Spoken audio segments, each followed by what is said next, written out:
Hi, welcome back guys. This is your friend, Cabbage Head Fanfics. Back with amazing fanfiction. This is the series of What If Deku Turned Into Cute Baby? Now before starting, please give this video a like and subscribe to the channel if you want more videos like this. Now let's get into the fanfic. Not even one normal field trip, not even one, Aizawa thought as he punched one of the villains in his head. He was right nonetheless. What it had started with a funny and relaxing field trip to one of the main headquarters of one very important agency of superheroes turned to be a villain attack. No one really knew what these villains wanted, but as soon as they appeared the whole Class 1A ran towards them, strengthening Aizawa's theory, which was based in that his children didn't have any type of self-preservation skills. Normal 15-year-olds would run away from danger, not his kids. They heard the word danger and they were already jumping to it. And little helped the fact that dangers seemed to be attracted to them too. Aizawa sighed and made himself put all his mind on the fight again. His kids would be safe. These villains were pretty weak and not very intelligent either. It was hard to believe they were from League of Villains. Maybe they had just assumed there wasn't going to many people. Despite what many would think, this building was mainly made up of offices that worked more in accountability and law issues than with heroes. That building was somewhere else, let alone heroes. Well, heroes in training who were also hormonal and dumbass but powerful. Aizawa held out the last conscious villain in the air with his capture weapon and then smacked him on the floor. Aizawa smirked at what he saw, 5 unconscious villains on the floor. They all would live, of course. They were amateurs. They didn't deserve too much punishment. Aizawa wasn't very keen on violence, but his students had been very excited about this field trip and these guys had ruined it. Aizawa took the stairs and ran quickly to the first floor where all his students were fighting. He got to see Bakugo yelling and suddenly an explosion hitting who looked like the last villain standing. They all were able to stop them? Aizawa wasn't really surprised, but he still felt very proud of them, getting a warm sensation on his chest. Are all of them out? Aizawa asked. The students turned to him, surprised to hear his voice. Yup, we made them bite the dust. Ashido said loudly and equally excited. These suckers paid. Bakugo added, making Aizawa roll his eyes. Any injuries? Aizawa saw Kaminari was going to say something stupid, so he added, yours, not the villain ones. That made Kaminari shut his mouth. No sir. No injuries at sight, Ida responded straight. Okay kiddos. Nice job. We'll head out to the UA and try to come again another time. Aizawa started to walk to the exit but suddenly stopped. Wait, has he said no injuries? Aizawa turned around to check his students. He even spotted Hagakure next to Ojiro. But there was no sight of the student he was looking for. Where's Midoriya? Aizawa asked, trying to hide his worry. Everyone stared at him with wide eyes and looked around trying to find their friend. When no one spoke, they all started moving and looking everywhere. Aizawa could listen to his students yelling all the names Midoriya was addressed for. Deku, Midoriya, Izuku, Deku bro, shitty nerd. He also started yelling problem child. No one answered to the calls. Sheet, Jiro said. He's nowhere to be found. Language. Ida and Momo said at the same time. I'm not sure the swearing problem of Jiro is our biggest problem right now. Shiro responded. Bakugo appeared with Uraraka and Kirishima running down the stairs yelling, shitty nerd is not on the 3rd floor nor 4th. Dark Shadow says he is not on the 2nd floor either. Tokoyami added. Then where the F is he? Aizawa heard Hagakure yelled, not very sure from where. He could tell she was nervous. What if the villains have kidnapped him? Azui said, almost crying. That shocked Aizawa. Azui was tough, even if she didn't look like it. She was not the crier type. That spot was reserved for his problem child. The teachers saw most of his students were starting to lose their composure at Azui's comment. They were worried sick. And Aizawa would have lied if he had said he was not starting to feel dizzy. It was not the first time a villain kidnapped one of his students. Little helped the fact that the League of Villains was for some reason very interested in Midoriya. He had to be strong for his students that at the end of the day were just teenagers, and for Midoriya who was still missing. Shota, don't you dare panic. Okay, everyone crying and being in this state is not going to help Midoriya. We'll look again more carefully. If we don't find him, I'll call some patrols and… Aizawa's speech was suddenly interrupted by a noise that sounded too much like a sob. Aizawa looked at his students to identify which one of them was crying, but they stared at him with the same surprise. Another sob. They all started looking for the origin of that sound, hoping it was his friend. Aizawa heard another sob, this time way softer. It came from one dark spot that was full of ruins and rests of what used to be a wall. Aizawa started to walk cautiously towards the sound. His students noticed and did the same, some steps back from their teacher. As Aizawa came near the sound, he could clearly see those sobs were toddler-like. The voice was too sharp to be from a teenager, even for Midoriya. As Aizawa was next to the sound, he kneeled down only to see a small green-net boy laying down, curling his knees and with his eyes closed. It was his missing student, his problem child.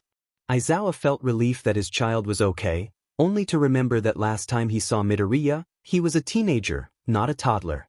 Aizawa stiffed when he felt a body lurking behind him. He turned only to see his student was trying to see what his teacher was looking at. Ashido reacted with a very loud, "Oh my God," and covering her mouth with her hands silent her happy noises. Aizawa knew his student too well to know she was going to jump to hug and squeeze the baby at any moment, and little Midoriya was already too scared for that. "Mina, stop. You're going to scare him more than he already is. Can't you see he's terrified?" Mina looked to the little boy, who now had his eyes open, cautiously looking at his surroundings, probably asking himself who these people were. "Sorry, sir." Mina turned around and said to the rest of her classmates, "All right guys, everyone steps back. No one is coming near little Midoriya as long as I'm here, understood?" Great. 10 seconds was it all it took to Mina to create the baby Midoriya protection squad. Aizawa wasn't too sure whether that would end well, but that has his least problem right now. "Mina, what are you talking about? Where's Midoriya?" Aizawa could hear Todoroki asked. "Don't worry, Sho, your boyfriend is fine. Fine, and the cutest little person alive. Now everyone steps back." Mina responded. Aizawa could practically see her teary eyes. Now Aizawa's students wanted to see what was going on. Mina stayed still, not letting anyone come near, but she wouldn't last too much. At least she had a lot of willpower. Aizawa was still quite shocked. What the hell had happened? Aizawa mentally started going back to the recent events. Okay, we were in the second floor and then the villains attacked. There were 15 villains. I fought and defeated 5 of them on the 3rd floor. The kids fought in the 1st and 2nd floors. No one in the 4th. In the 2nd floor I saw 3 villains, and here there were 6 villains. One is missing. Aizawa stared at the non-existent wall and his mind clicked. Midoriya must have fought the 15th villain, who hit him with some kind of de-aging quirk and escaped, leaving a freaking toddler where there used to be a teenager. Aizawa stared at his problem child. He was so small, so vulnerable. The kid looked at him with fear on his eyes, but there was something else. Those teary eyes looked at him with the hope that this man wearing all black could help him. He was definitely Izuku. He was definitely his problem child. Aizawa tried to smile gently, and Izuku seemed to calm down a little. That warmed Aizawa's cold heart. He was going to say something when he heard, "Hey, stop." Ah. Aizawa turned his head to see what had happened. Mina was down. Her classmates basically had pushed her aside, and now they were all staring at the green-net child silently. "What the F dash?" Jiro whispered. "Indeed, what the actual F dash?" Ida responded. And for once, no one said anything. Aizawa sat awkwardly next to the toddler. He hadn't had the chance to talk to him. A few moments after they all discovered the kid, police sirens sounded and reminded him they all needed to tie the villains up. He left Uraraka in charge of Midoriya since she was the least terrifying student, and they didn't need her to make sure the villains didn't escape. After that, they all had to answer the police officer's questions but made sure someone took care of Midoriya. Finally, the detective let Aizawa go to talk with his student. The only problem Aizawa had was the little fact that he probably knew more about different cat breeds than about how to deal with a 5-year-old kid. Toddlers were annoying. They cried for no reason. They were loud, and for some reason there wasn't one that didn't behave like a demon. And the worst part? Aizawa couldn't do anything. He couldn't make a kid clean all their floor or run 15 laps. Aizawa shut his eyes and sighed. He's not just a toddler, he's your student. He needs you. Aizawa glanced at Midoriya. The kid was looking at him with wonder and excitement in his eyes. The tears were now gone, but his eyes were still red. Despite his obvious curiosity, Midoriya didn't say a word. He, not even for one moment, stopped looking at Aizawa though. Aizawa finally said, "Hello," with what seemed to be an attempt of a warm and soft tone. Midoriya continued not saying anything, he just raised his arm a little and moved his hand. So he's always been this shy, Aizawa thought. "Do you know your name?" A nod. "Do you know who I am?" "You're a hero," Midoriya said excitedly but still holding back. Aizawa was surprised by the change Midoriya showed. From not saying a word to looking like he would talk for hours. But that didn't surprise the teacher. He knew Midoriya had always liked heroes. However, Aizawa was worried because of the answer. "Yes, I am." "Very good, kiddo. But do you know my name?" Midoriya looked down. "No, sorry," his student said softly, and for some reason Shoyuta couldn't understand, ashamed. "Hey kiddo, it's okay. It wasn't a trial or anything, I just wanted to know, but there's nothing wrong with you," Aizawa said, resting his hand on Midoriya's shoulder and leaning down to reach Midoriya's sight. "Okay, sorry," was all Midoriya responded. Aizawa felt the urge to roll his eyes, but he wanted Midoriya to feel safe, and for now he was just nervous. "You don't need to apologize for everything you say." "Oh, sore," Midoriya was going to say, but he shut his mouth mid-sentence. Aizawa smiled gently at that. "Well done. My name is Aizawa Shoyuta, you can call me Aizawa. How would you want me to address you?" Aizawa said softly. Midoriya looked down thinking his answer and started muttering some incomprehensible things. Had Aizawa used too complex language? "Shoyuta, for God's sake, he's 5, not stupid." Midoriya finally looked up again and said, "My name is Izuku Midoriya, but you can call me Izuku, I don't really care. Kiddo is also fine. Also, can I call you Mr. Zawa?" Aizawa chuckled at that. "Of course you can, Izuku." Midoriya smiled, and that made Aizawa think if the kid's quirk was to warm up everybody's heart. "Mr. Zawa?" "Yes, kiddo." "Is mom here, sheet?" Aizawa had forgotten that detail. "Great, Shoyuta, you were born for this. Natural talent, you forget the first freaking step for toddler procedure. Call the parents," Shoyuta thought. Midoriya didn't want to show it, and he wasn't bad at hiding it, but Aizawa could see he was scared. He had the right to. This must look like a too vivid nightmare for the kid. But there was something else, some other fear Shoyuta couldn't identify at that moment. He would think about that in other moment. Aizawa used the softest tone he could when he said, "Your mom will come soon, but for now I'll take care of you and go to the U. Is that okay?" Midoriya silently nodded. Aizawa ruffled his green hair, making Midoriya giggle. Aizawa then hid his face in his capture weapon, trying not to show his shocked face. It wasn't the fact that Midoriya's giggle could kill him and make him come alive again. Nope. Definitely not. It wasn't the fact that he would kill to protect that kid's smile either. Aizawa was lost on those thoughts when some muttering brought him back to reality. When Midoriya saw Aizawa had noticed, he shut up, making him feel guilty. "Izuku, don't shut up for me. Is there anything you want to ask me?" Izuku waited some seconds to answer and then said so softly Aizawa even missed it, "You're a hero, so what's your quirk?" Of course his hero-obsessed problem child would want to know that. "Well, it's difficult to explain." Aizawa started to say, reluctant to tell him what his quirk was. If you could think, it was a villainous quirk and be scared, and Aizawa definitely didn't want that. He was going to pull one lame excuse when he saw Izuku's eyes. They were full of hope. Then he remembered Izuku saying once that not too many people saw the hobby of analyzing quirks very well. He remembered Izuku's hurt expression saying too many people called him creepy, stalker, or freak. He remembered the feeling of wanting to murder each one of these people. And he remembered the fact that this kid was his student. Was the student that saw the best in everybody, the student that would never judge anyone, especially because of their quirk. The student that was one of the kindest, nicest, and most considerate people Shoyuta had ever met. He was still his problem child. Basically, I can erase someone's quirk by looking at them until I blink. Aizawa had said, looking away from Midoriya, still afraid he would now fear him, but when he looked again at him, he didn't see a scared kid, he saw a kid looking at him like he was a miracle, someone worth the moon.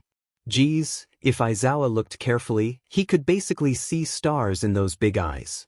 Whoa, Izuku said in amazement. That's so cool. Then he added, almost yelling. Then he quickly covered his mouth with his tiny hands before saying, sorry. Aizawa couldn't help but grin. It's really okay, kid. And thank you.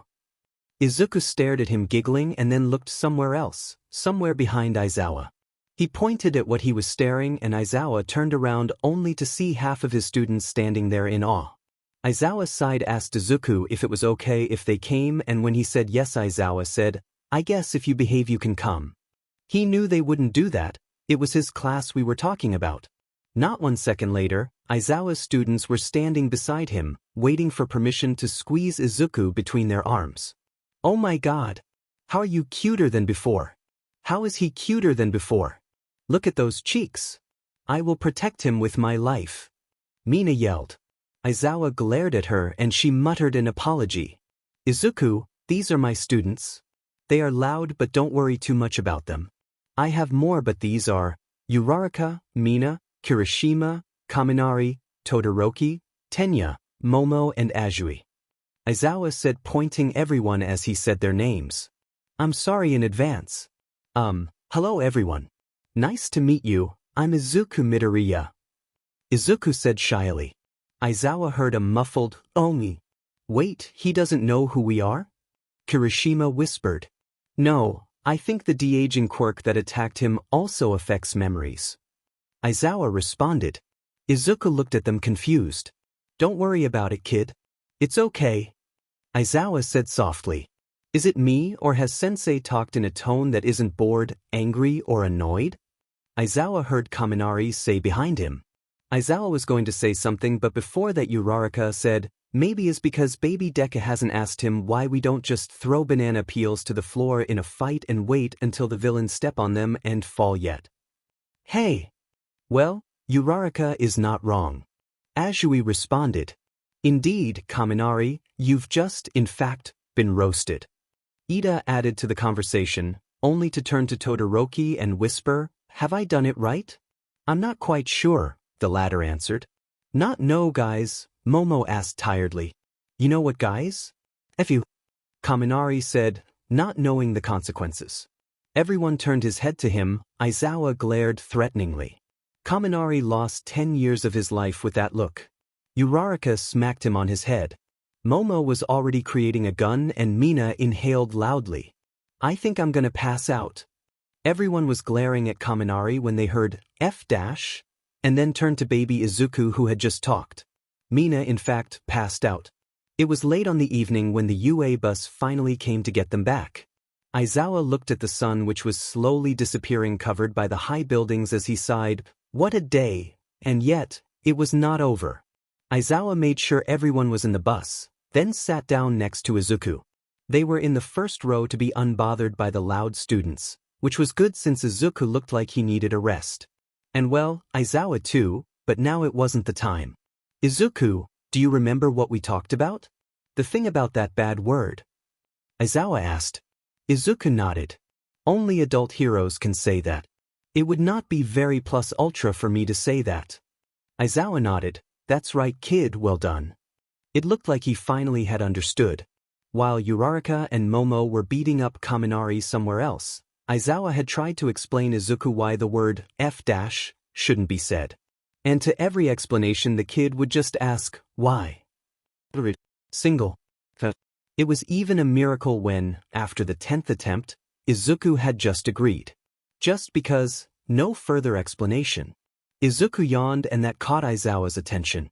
Kid, this is a long ride. Why don't you take a nap and I'll wake you up when we get there? The teacher asked softly. Nah, I'm not tear dash. The sentence was interrupted by another yawn. Aizawa rolled his eyes. Why kids never wanted to admit they were tired? Couldn't Izuku just go to sleep? Hypocrite, Aizawa heard present Mike's voice in his head. That annoyed Aizawa, but it was the truth after all. He would always find something to do in order to not sleep, If he didn't have to grade exams, he had to prepare his next classes. And if it wasn't that, well, some extra work as reviewing some cases wouldn't hurt, right? Come on, kid, even heroes need sleep. Even you, Mr. Zawa? The kid asked. Oh no, I don't need sleep, kid, what I need is a pay rise. But I guess some rest wouldn't hurt. Aizawa answered. And before Izuku could ask any more questions, he crossed his arms, got as comfortable as he could and closed his eyes. He waited a few seconds before hearing Izuku say, well, I guess I can rest my eyes for a little while. Aizawa felt the weight of the toddler on his right side of the body, and waited to open his eyes until he felt the kid's breath had steadied. Aizawa opened carefully one of his eyes and took a look at his student. He was still wearing the t-shirt from before the attack that now worked more as a dress. Aizawa didn't know for how much time this would last, but Izuku would at least need some clean clothes. Luckily, one of his students was keen on creating objects. Sheet, I can't move. The last thing Aizawa wanted was to wake up Izuku. He looked so peaceful. He carefully turned his head to meet Siro's gaze. Call Momo, the teacher mouthed, reluctant to make a sound and wake up the toddler. The student grinned and mouthed back, got it, just after showing his thumbs up. He passed the message to the row behind him, said Row did the same with the row behind them. Momo was next to him in a matter of minutes. Do you need anything, sir? Asked the girl. Yes, could you create some clothes for Midoriya, please? Nothing too complex, one outfit will be okay for now. Also, make sure one of you the school for them to know your classmate's situation. I'd like recovery girl to check he's alright. Aizawa whispered. Yeah, okay sir, I'll give you the clothes as soon as possible. She said, mimicking her teacher's tone. Although, she didn't look Aizawa in the eye, something else had caught her attention. Shoyuta looked at where she was staring. Izuku was no longer leaning into the man's arm, but now his head was resting on Aizawa's lap. Shoyuta couldn't help but feel a something warm bloom inside his chest. The kid looked so small, so fragile. Not a word to any of your classmates, Aizawa said. Luckily, not even the closest students would be able to see anything due to the angle. Of course, sir, Yayarosa said, trying to hide her smile. She then went back to her sit. Aizawa then looked back at the hour, 7. They still had a ride of an hour ahead, Shoyuta sighed. If before he was struggling to move, now it was even impossible. Well, maybe I could rest my eyes a little just like the kid, he thought. And even in that uncomfortable position, it just took some minutes for him to fall asleep too. Some noises woke Aizawa up little more than half an hour later. He grunted, opening his eyes as he tried to adapt to the light. Wait, had he fallen asleep? Aizawa felt chills of how much teasing he would get if anyone had seen that. He glanced at his students. They looked normal, they for sure hadn't seen anything. Those thoughts were all interrupted by the same noise that had woken up Aizawa. He looked down, only to see his before peaceful student had now a painful look on his face. He was mumbling things Aizawa couldn't understand in his sleep, and was also shaking slightly. Izuku kept mumbling things, but this time Aizawa could understand something that sounded too much like, stop. Don't hurt me, and some cries for help. Aizawa was petrified for a second. Less than an hour ago the kid was having some peaceful sleep, and now he seemed to be having a nightmare someone his age shouldn't have. Izuku's cries sounded again and broke Aizawa's heart. He had to help his problem child. Izuku, you are safe, I'm here, Aizawa whispered while gently stroking the kid's hair. No one can hurt you, everything's fine. Aizawa kept whispering reassurances softly and stroking the kid's hair until he seemed to calm down. What must have happened to the kid so early in life for him to have these nightmares? He couldn't think for so long since the bus stopped. Well, the driver must have somewhere to go if he got here almost half an hour early? Aizawa thought to himself. Aizawa looked down to the kid. He had just come back to his peaceful sleep. He didn't have the guts to wake him up now. He instead gently grabbed the kid, held him against his chest and stood up. All right everyone, we are finally here. Get off the bus in order and wait upside. Aizawa said loudly in order to everyone hear him while hoping Izuku wouldn't wake up. He took a glance at him. His head was resting on the teacher's shoulder, both eyes closed.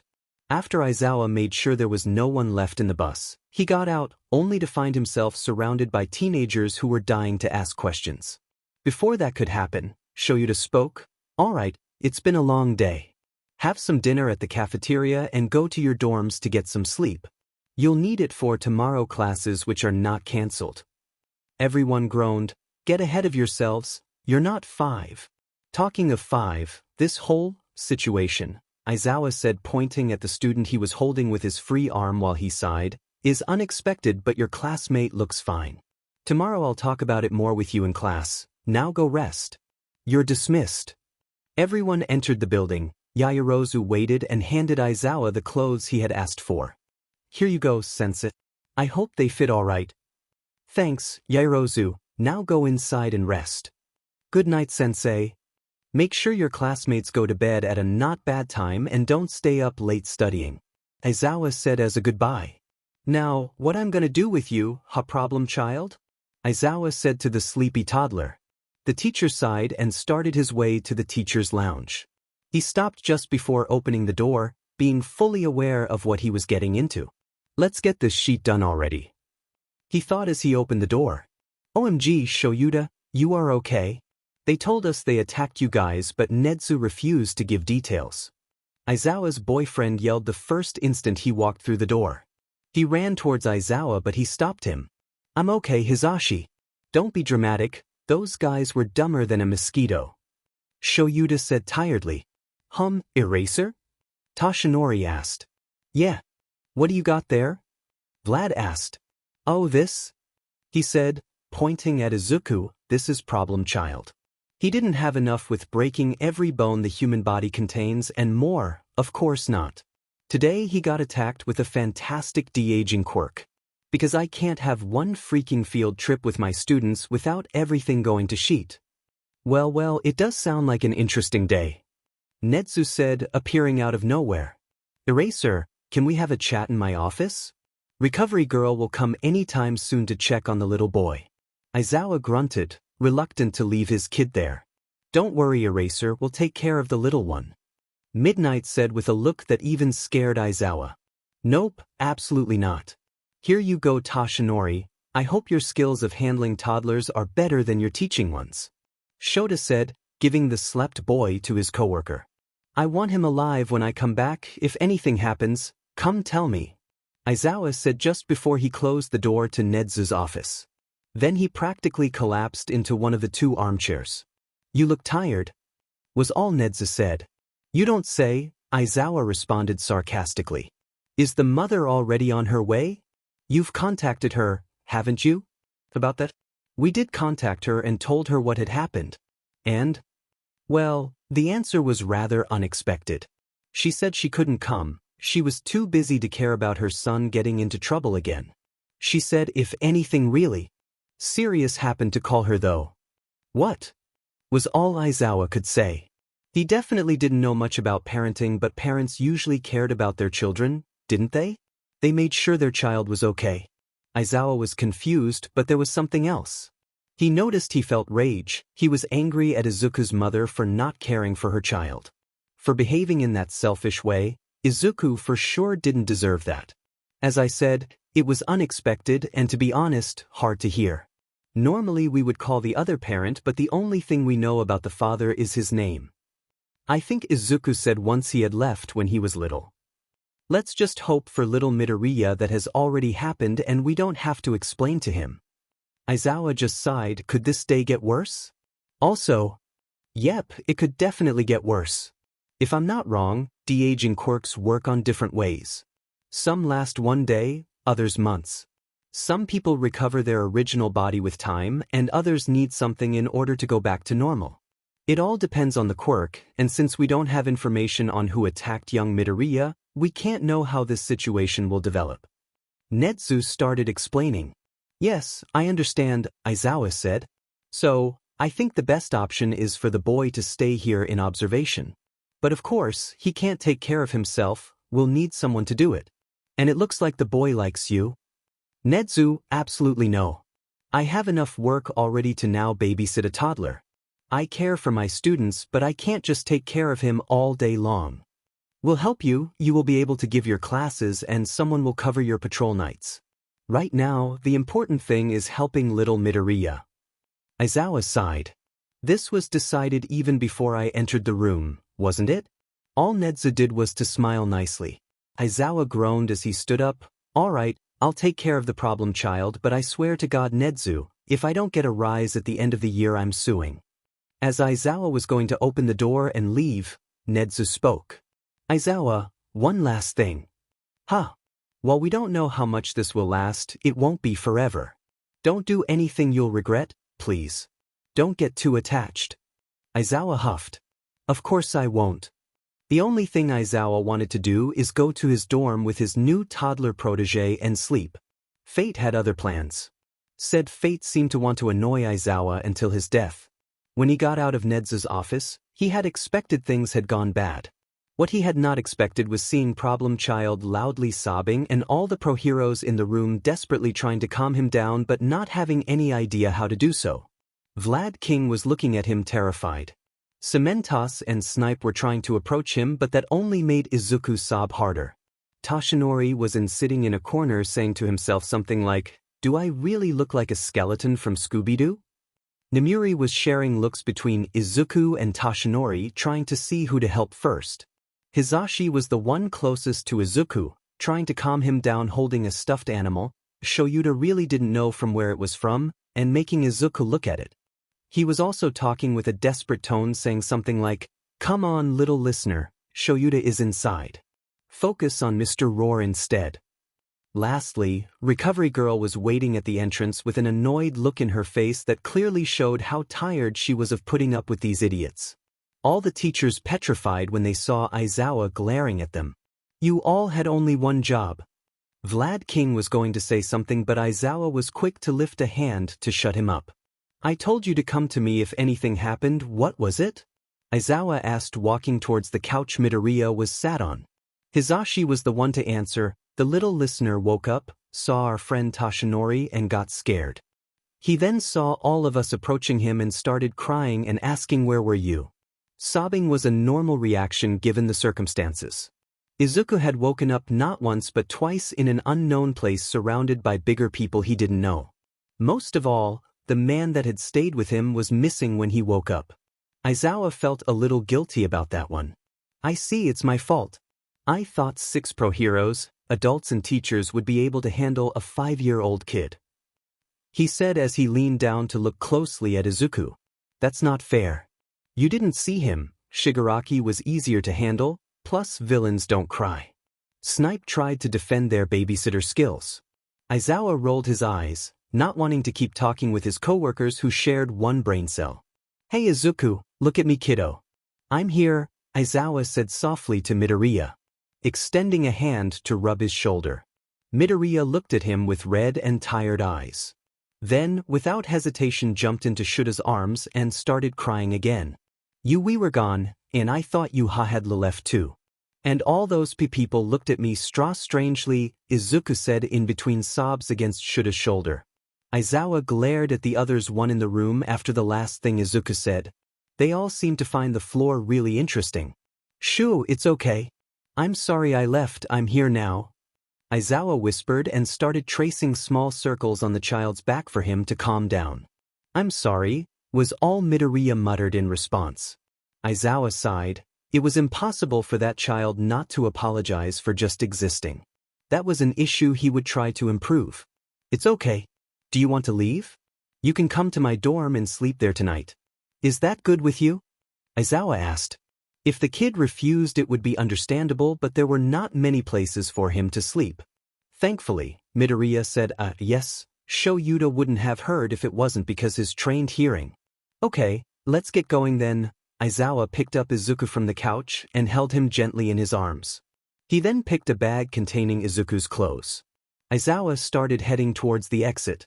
He looked one last time at Hizashi. He may have been a little too harsh with him. He didn't care for the rest, but he knew Hizashi had tried his best and was now blaming himself.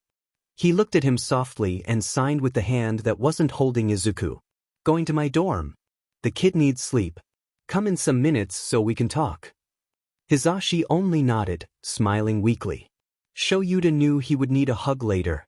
Aizawa made sure Midoriya was well held and there wasn't any danger he would fall down from his arms and started his way to his dorm.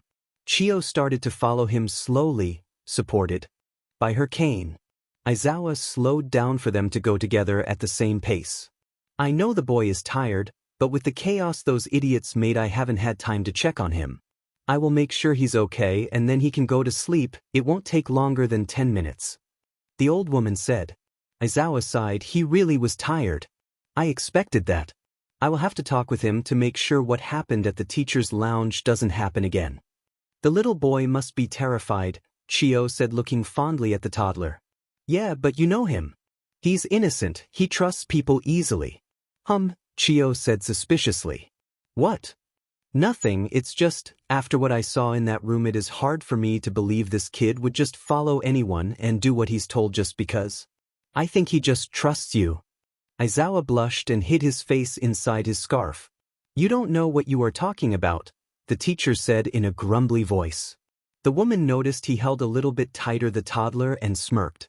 When they finally arrived at Shuta's dorm, the teacher put the toddler gently in the sofa. He was half asleep.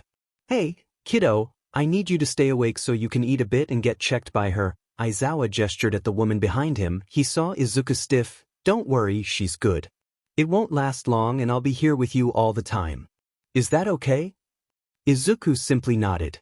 Chiyo took that response as a permission to step forward.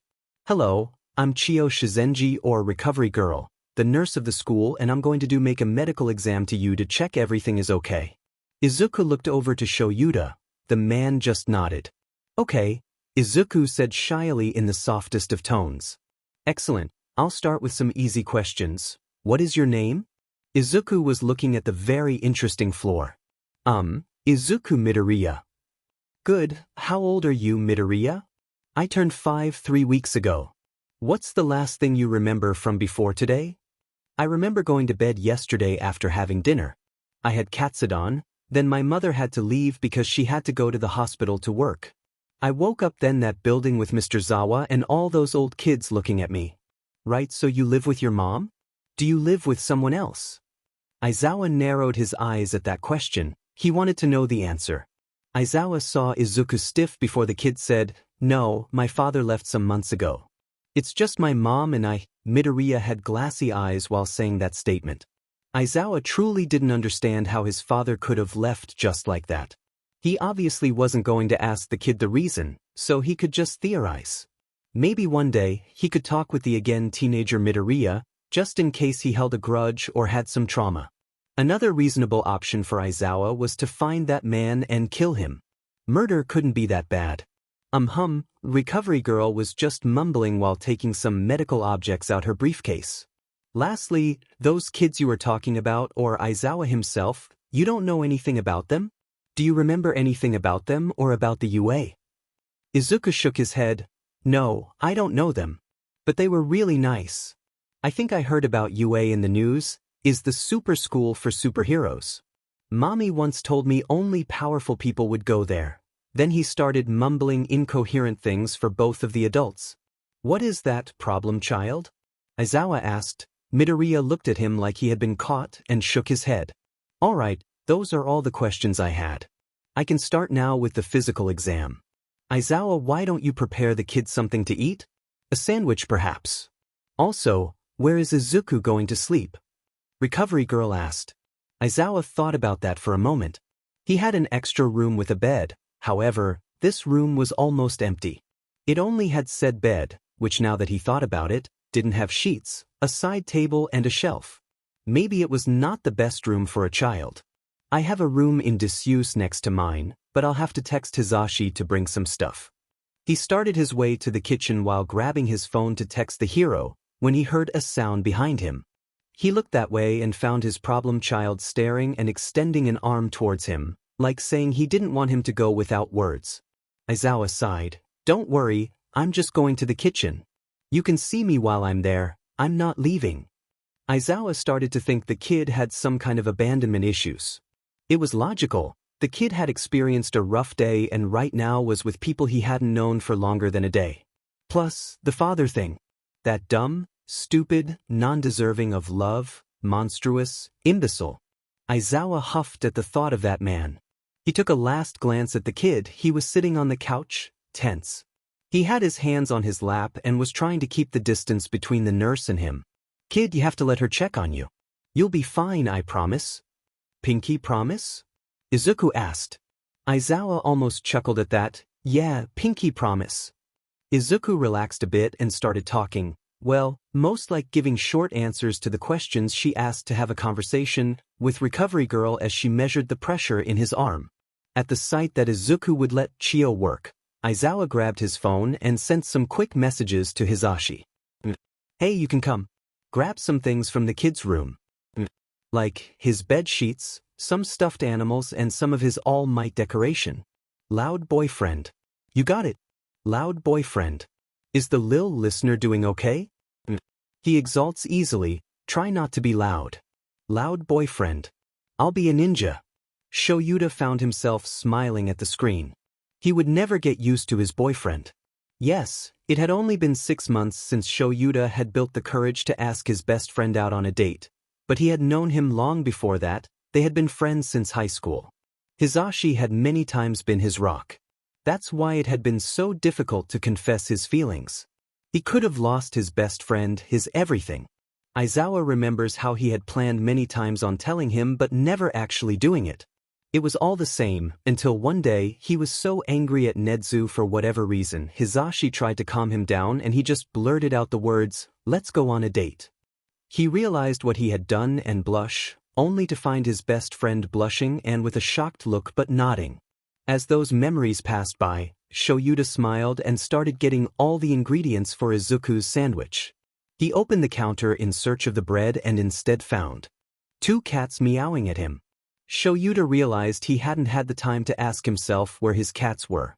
"Ah, you're here." The 2 cats jumped to the floor and started meowing again for petting. "Not now, behave." The cats, as usual, didn't bother to listen to him, they just went away. He finished the sandwich, but before he could say anything he heard some knocks from behind the door. Izuku was looking a bit worriedly at it, but thankfully, Chio was distracting him. Aizawa went to open the door and unsurprisingly found Hisashi. What was surprising to Aizawa was the fact that his boyfriend looked nervous.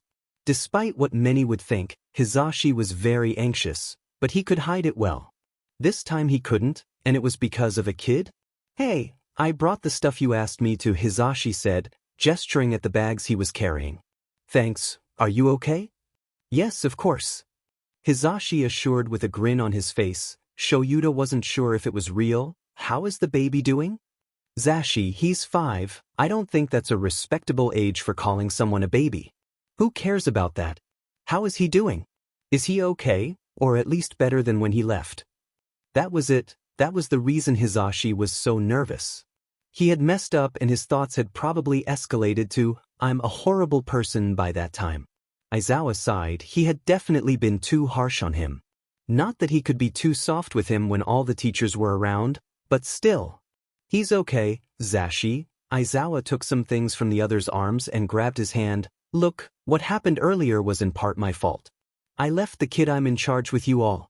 It's my responsibility, not yours. It's not your fault, I was too harsh with you. With the rest not, they all are dumbass. But I'm sorry. And also, he's a toddler and has had a very weird day. Don't take it too personal." Hisashi was now looking at him with a soft smile and teary eyes. He launched himself into Aizawa's arms, ignoring everything he was carrying. "Shuue, I love you," Hisashi yelled, using his quirk. Aizawa sighed. "I love you too, so when were you saying you were going to be a ninja?" Hisashi quickly untangled from Shuta's arms and apologized. When now both of them were inside, Shota saw Recovery Girl glaring at them. She blinked once and shook her head, muttering things they both would prefer not to hear. Izuku was also staring at them. He looked at Hisashi with both caution and amazement. Before any of the boys could say anything, Chio spoke up. "I'm finished. Can I have a chat with both of you? Maybe the kid can start having dinner." Aizawa nodded, grabbed the sandwiches plate from the counter and filled a glass with water. Then he handed everything to the kid. "Here you go, kiddo, eat this while I talk with them." I'm not leaving, we're just going to the kitchen again. Izuku nodded, he now was smiling at him. The kid changed his emotions like someone turned on and off some lights. Aizawa couldn't resist but smile back and went to talk with the other adults. Everything fine, Chio? Hisashi asked. Yes, he's physically and mentally fine, although the de-aging has drained him and he's tired. Tomorrow he should be fine, more energetic. And when I say he's fine, I mean the 5-year-old version of him is fine. The teenager one? Debatable, the nurse answered. Could you elaborate please? Was all Aizawa said. He's a bit small for his age but that's okay. His mind doesn't seem to be too affected by the quirk in terms of health. However, he doesn't remember anything from the UA or anything from after the day he's supposed to live now. Basically, the quirk rather than de-age him made his body travel in time. So, the little listener is now a smaller little listener? Sounds good to me. Hisashi, how this can sound good to you? Aizawa asked exasperated. Well, it could be worse. Besides, it means he wasn't really hurt. Hisashi argued back. Yeah, whatever you say. Chio, for how long is he staying like this? The woman sighed. That was not a good sign. Well, I've dealt with many de-aged patients. These quirks are unpredictable, you never know when it will all go back to normal. Or if it's going back to normal. Although, this last possibility is highly improbable, so don't worry.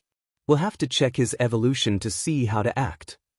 So basically, we don't have any idea of anything? Fantastic, truly fantastic.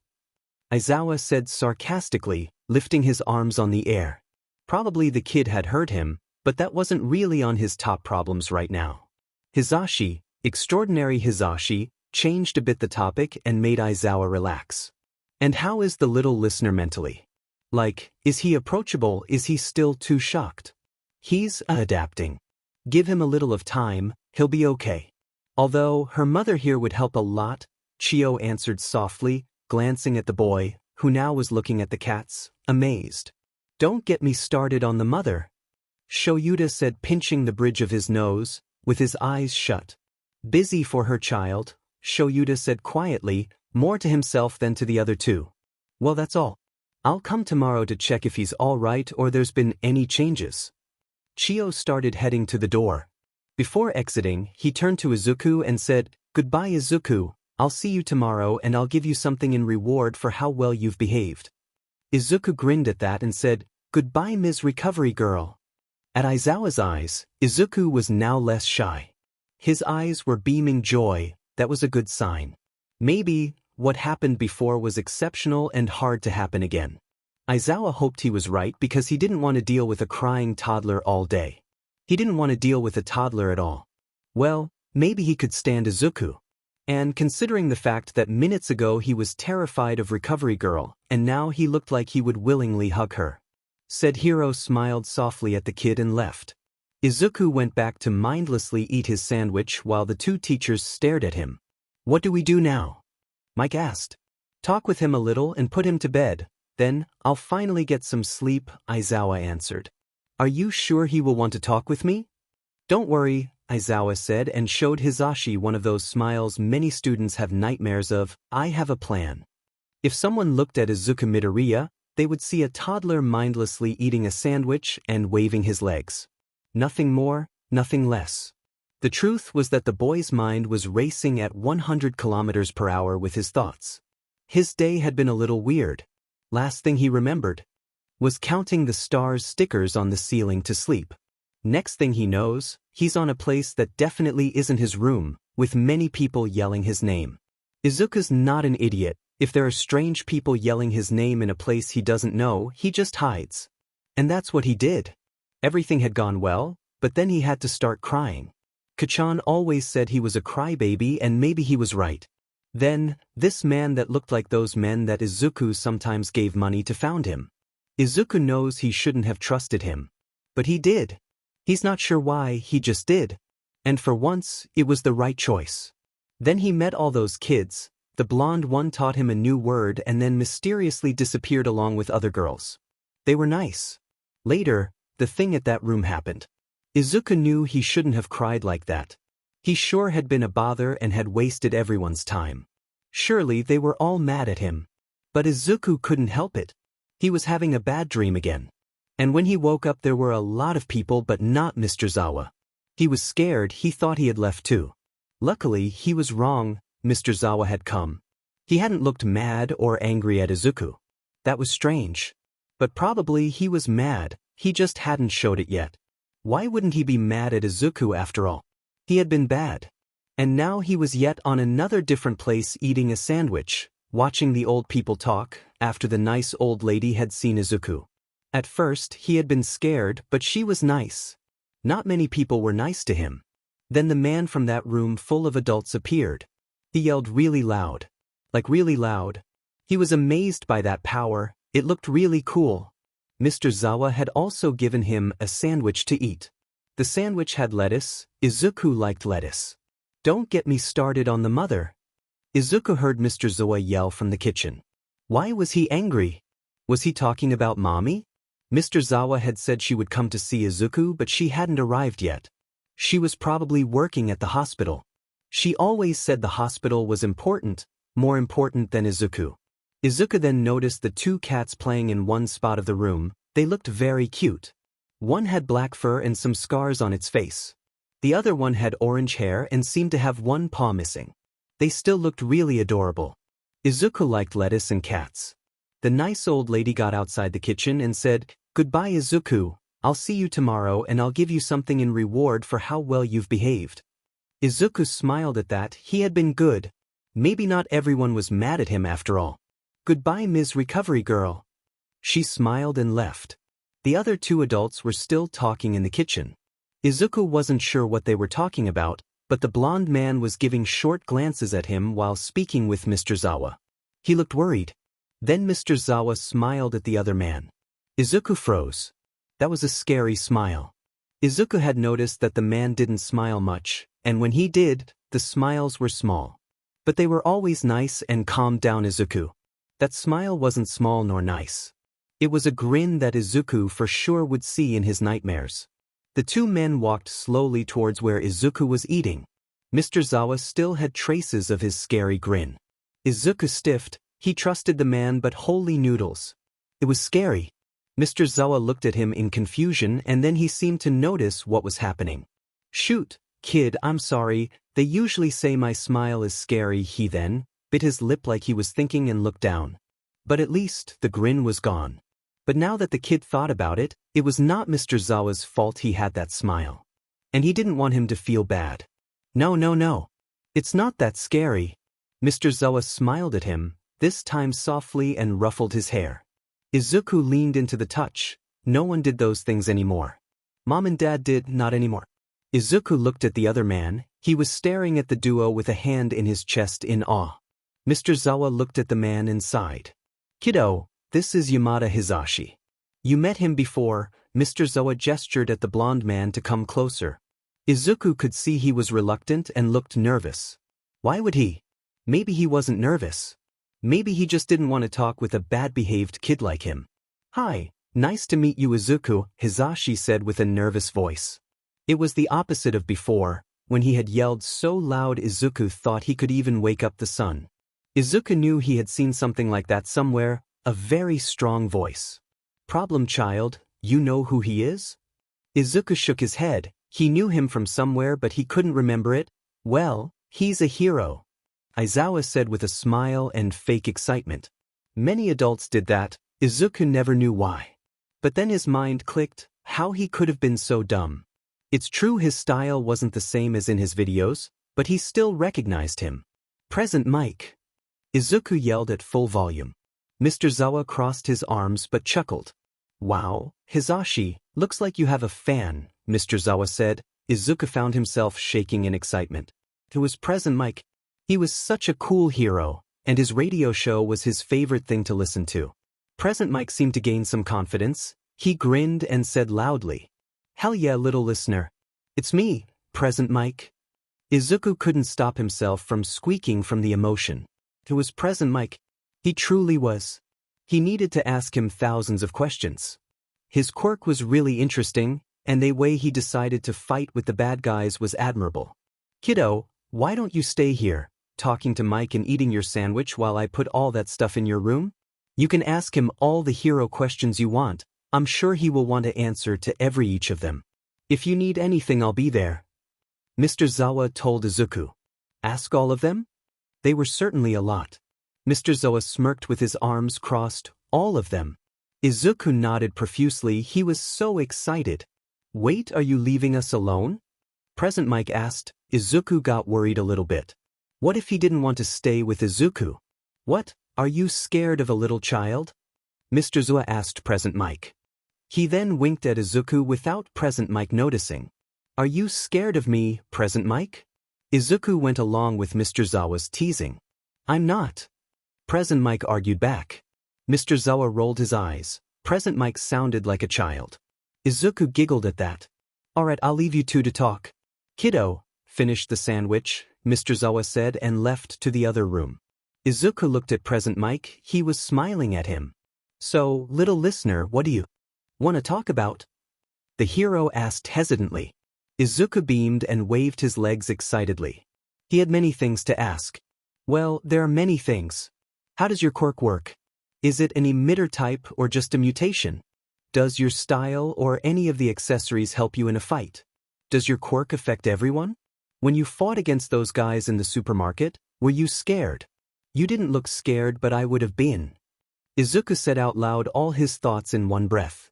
Present Mike lifted his arms and said with a smile, Whoa, slow down, little listener. I'll answer all your questions, but I need to understand them and you need to breath. Izuku nodded shyly. Present Mike got closer to the couch Izuku was sitting on. Can I sit down? Izuku nodded again. Present Mike smiled fondly at him and sat down next to Izuku. Thanks. Firstly, when I use my quirk basically is like a normal yell multiplied by 1,000,000, although I can moderate it. I shout at the bad guys so the sound hits them and then. Some time had passed and Present Mike was still answering Izuku's questions. At some point, the cats had changed their place to next to Izuku. The black one was laying on Izuku's lap while he petted it. Although the toddler was starting to feel tired, he still nodded and listened carefully to the hero's explanations. However, despite he tried, he couldn't resist a yawn escaping from his mouth. Sorry, Izuku quickly said after realizing what he had just done. Don't worry, little listener. You're just tired, it's not your fault, Present Mike said reassuringly to Izuku. Shoyuta, are you done with the baby's room? Then asked to Mr. Zawa. Yes, I've just finished. And he's 5, not a baby. Mr. Zawa stepped out from a room to the living room. He looked really tired. Looks like you made friends with the cats, kid.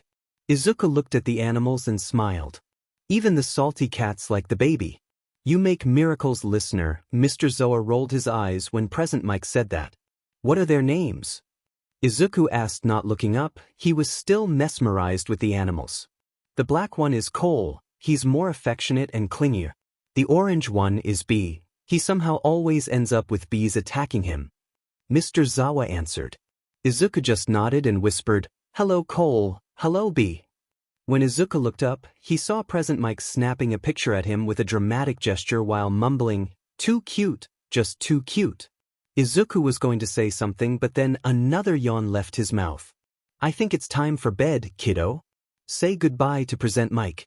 But I still have questions, Izuku pouted. He didn't want Present Mike to leave. He still had a lot to ask. Present Mike poked Izuku's shoulder in an affectionate way and said, Don't worry, little listener. Tomorrow we can talk more, but you need to rest and I think Shoyuta needs it too. Izuku looked at Mr. Zawa. He did look tired. His eyes were red and he had very dark eye bags. It was like he hadn't slept in days. Okay. Izuku was sad Present Mike was leaving, but he was right. Izuku was tired, and Mr. Zawa too. Present Mike smiled. He looked at Izuku like he wanted to do something but then thought it better and stepped back. Goodbye, little listener. I'll see you tomorrow. Goodbye. Present Mike waved his hand and left with a smile. When the door closed, Mr. Zawa sighed. He looked serious, but he always looked serious, so maybe it wasn't a problem. Come on, problem child. Let's get you to bed. Mr. Zawa started walking towards the room. Izuku jumped from the couch to the man's side. That was when the exhaustion came in. He started feeling dizzy and took Mr. Zawa's hand. The latter got tense for a moment but didn't take out his hand. They got inside the room and Izuku would have jumped from excitement if he hadn't felt so tired. The room was full of All Might merch and there were also some stuffed animals in the bed. "Whoa!" Izuku said in amazement. Aizawa chuckled, "I'm glad you like it." He took some clothes from a bag and handed it to Izuku. "Put these clothes on for you to be more comfortable. I won't look. Tell me when you're done." Izuku put mindlessly the clothes on and poked Aizawa's back to tell he was done. "Are you done?" Izuku nodded. He was too tired to answer. "All right, now bed," Mr. Zawa said, pointing at the bed. The man tucked him in bed gently. "Are you feeling okay? Do you need anything?" Izuku nodded. Mr. Zawa looked tired. He deserved to sleep and bother him wouldn't help. "Are you sure?" He looked doubtful. To that, Izuku just blurted out, "I'm sorry for what happened before. I really didn't want to cry, but I got scared. I'm sorry I caused trouble." And it was true, Izuku never wanted to cause trouble despite what many people thought.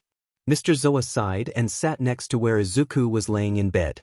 "Kid, I've told you this many times, and I'll tell you a million more, not everything is your fault. You don't have to apologize for everything you do, especially if you can't control it. You could have handled it better? But you're 5 now and you've had a tough day, I understand." Mr. Zawa said nicely. His voice sounded harsh and tired, but he had been nice. It was still confusing. No one was mad at him? "Why would I be mad at you?" Izuku noticed he had probably been muttering again.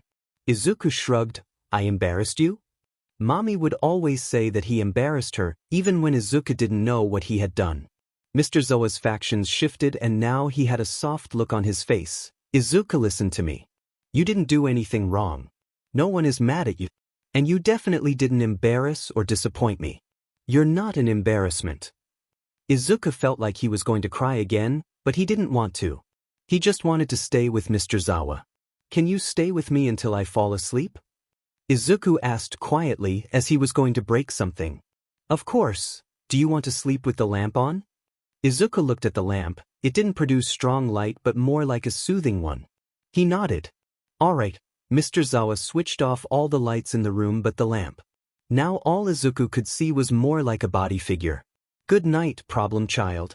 "Good night, Mr. Zawa," Izuku responded softly. Then the man started stroking gently Izuku's forehead in the darkness, and the kid just leaned into the touch. He felt good like this. He felt safe. Izuku fell asleep not long after, with the man by his side protecting and taking care of him. No bad dreams came that night and Izuku wished he could stay like this forever. Little did he know, the man kind of wished the same thing. Yes, Class 1A could have followed Aizawa's orders and go to sleep. They didn't. Instead of having dinner on the cafeteria and going to sleep, they decided to bring the food to the common room and discuss the events of the last hours. All this, much to Ida's despair, who was trying to get his classmates go to bed. They didn't care about him, of course. "Classmates, as your class president again ask you to go to your dorms as Aizawa-sensei told us to," Ida said, chopping his arms. "Ida, you're no fun." Hagakure complained. "Yeah, dude, can't you see we're traumatized? Such a scary experience, seeing our friend as a toddler. I don't think I'll ever recover. And I won't even speak about how some people here chased me and almost shot me with a gun," Kaminari said, closing his eyes and pulling out a dramatic gesture with his arm in his face. "Therefore, I'd like to exercise my right as a student to call an emergency meeting." Shinso sighed and threw a cushion to Kaminari's face. "Take this seriously, Denki. Today Denki is like a punch bag." Jur laughed while Kaminari complained to Shinso about, "That was unnecessary. I am your boyfriend." To which Shinso argued back, "That doesn't mean you can't be an idiot. Congratulations, you're multitasking. Be grateful for the almost in your statement, Kaminari. After what you did, I shouldn't have had mercy." Momo said, threateningly calm, sitting on the sofa next to Todoroki, staring right through Denki. He fell silent. "But I think Ida is right. Aizawa-sensei asked me to make sure we went to sleep at an appropriate time. And it's half an hour past our dead time to be out of our dorms," she said, gesturing at the clock on the wall, with a once again kind tone. "Come on, Momo, is an emergency meeting. And this time the reason we're having it is not too dumb. Mina whined. Momo looked again at the clock and thought of it. She had promised to Aizawa-sensei her classmates would go to bed at a decent hour. Plus, tomorrow they had class. But everyone was looking at her with puppy eyes. She was not that strong. And to be honest, it would be fun to PSS Ida off a bit. She sighed, 10 more minutes. Everyone cheered in silence. Despite what many could think, Momo's permission didn't actually apply to the rest of UA staff. And they were too tired to emotionally manipulate a teacher to let them do whatever they wanted. It would have been fun though. How is it everyone follows Yayarozu's orders but not mine? Ida said in defeat, throwing himself into the couch, sitting next to Uraraka. Don't worry, Ida-kun, you will always be our class rep. Momo is just scarier, Uraraka tried to comfort him.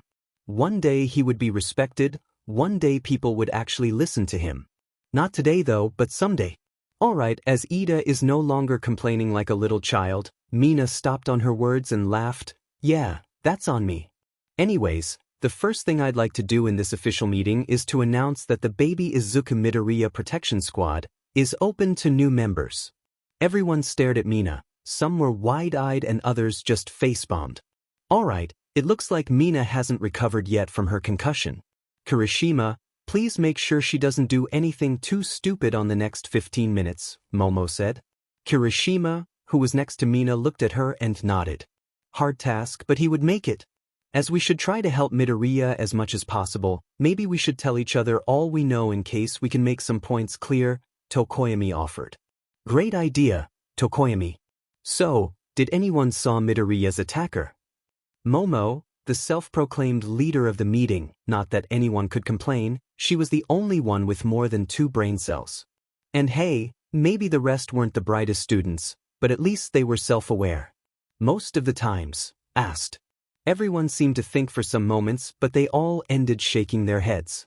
I didn't, which is weird because I had been fighting by his side most of the time. And it's not like the place where he was attacked was hidden, Uraraka said with a thoughtful expression. Ah, so that's where he went. Kirishima said, and to answer everybody's questioning looks he added, when the fight started, I was on the 2nd floor. I quickly started helping Midobro, Aoyama and Ojiro with the villains. Oui.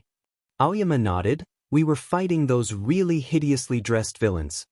Suddenly, Monami, Midoriya disappeared. We assumed he had gone to the 1st floor to help the rest, but it was still weird he didn't even tell us he was leaving. Ojiro finished his and his 2 classmates' statement. They all nodded in agreement. Ida, who was back responding after he had given up and had decided to plunge into misery, said, It is indeed very unlike Midoriya to do something like that. He would have usually at least told one of you. The only way I see he would do what he did is if it was an emergency, but we had all under control on the 1st floor. Some heads nodded in agreement once again. They all knew Midoriya, and Midoriya wouldn't just leave someone fighting alone. This truly is a mess, Ribbit, Azui said softly. Then her eyes opened a little bit, and lifted her head with her finger on her cheek, the gesture that meant she was curious about something. Todoroki-san, why weren't you with Midoriya, Ribbit? He and I were together on the bus on the way there, and he and Aoyama were together inside the building. I'm just asking since you are always together, Ribbit. Sometimes it's impossible to pull you apart, but today you hardly talked, Ribbit. Everyone stared at Todoroki, who now had an undeniable blush on his face. He still looked calm.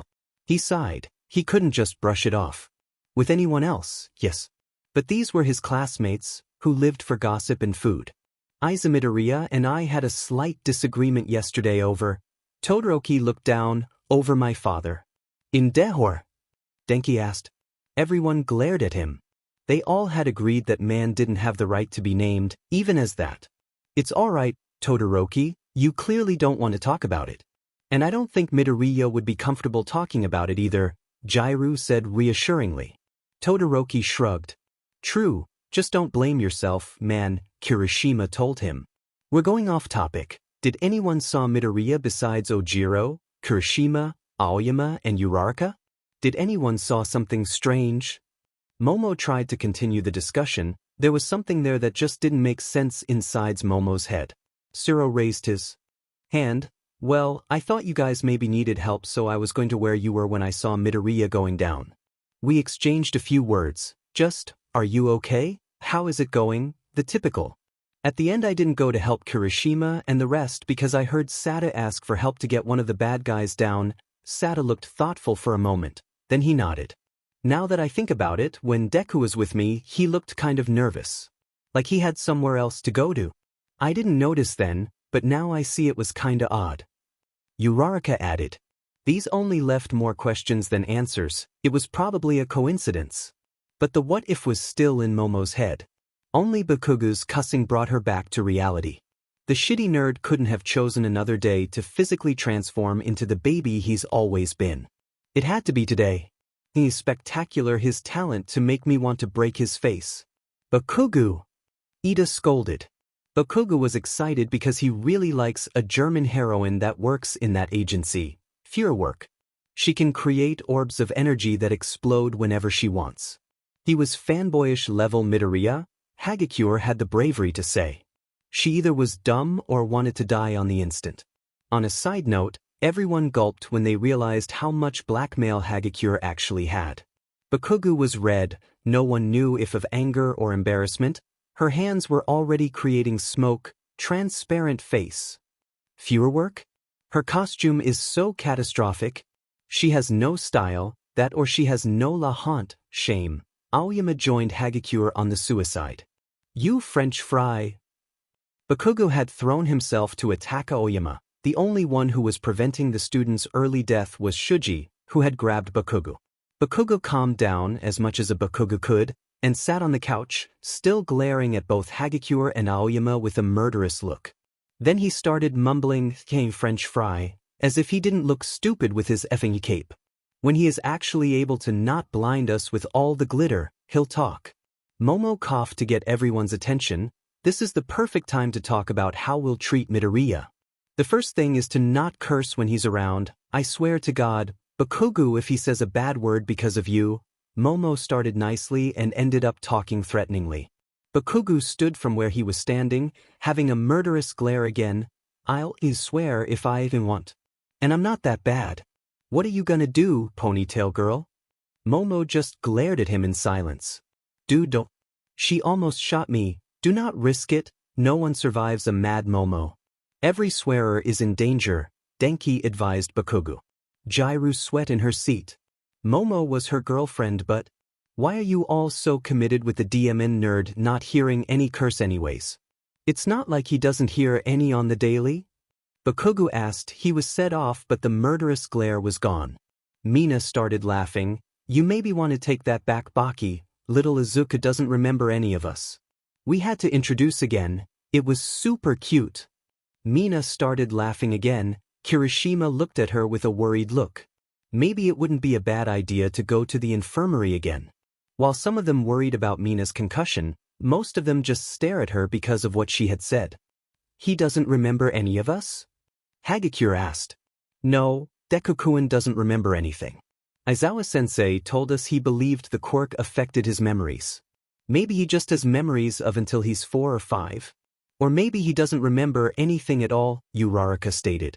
These days are going to bring such a headache, Shinso complained, hiding his face behind his hands exasperatedly. He hadn't taken the nap he wanted to go to bed already. Denki patted his back and he was in between smiling or growling. Hey Bakugo, weren't you and Midobro childhood friends?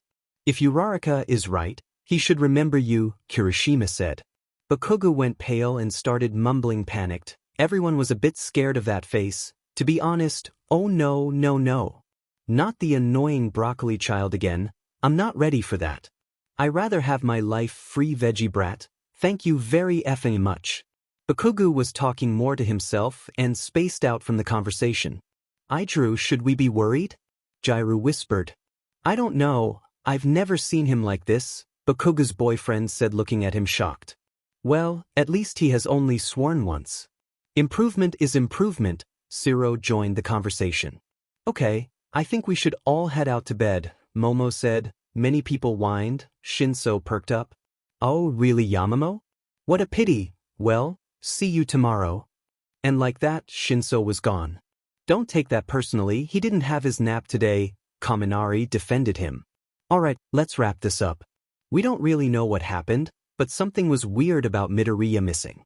Ida and I will discuss telling Aizawa. Second, we don't know how much this will last, but for now, we'll help Midoriya as much as possible. But no cursing. I think that's all. Everyone to bed, Momo said. Everyone whined but started to stand up. I'll take Mina to the infirmary, just in case, Shiro said. Shiro. Mina answered.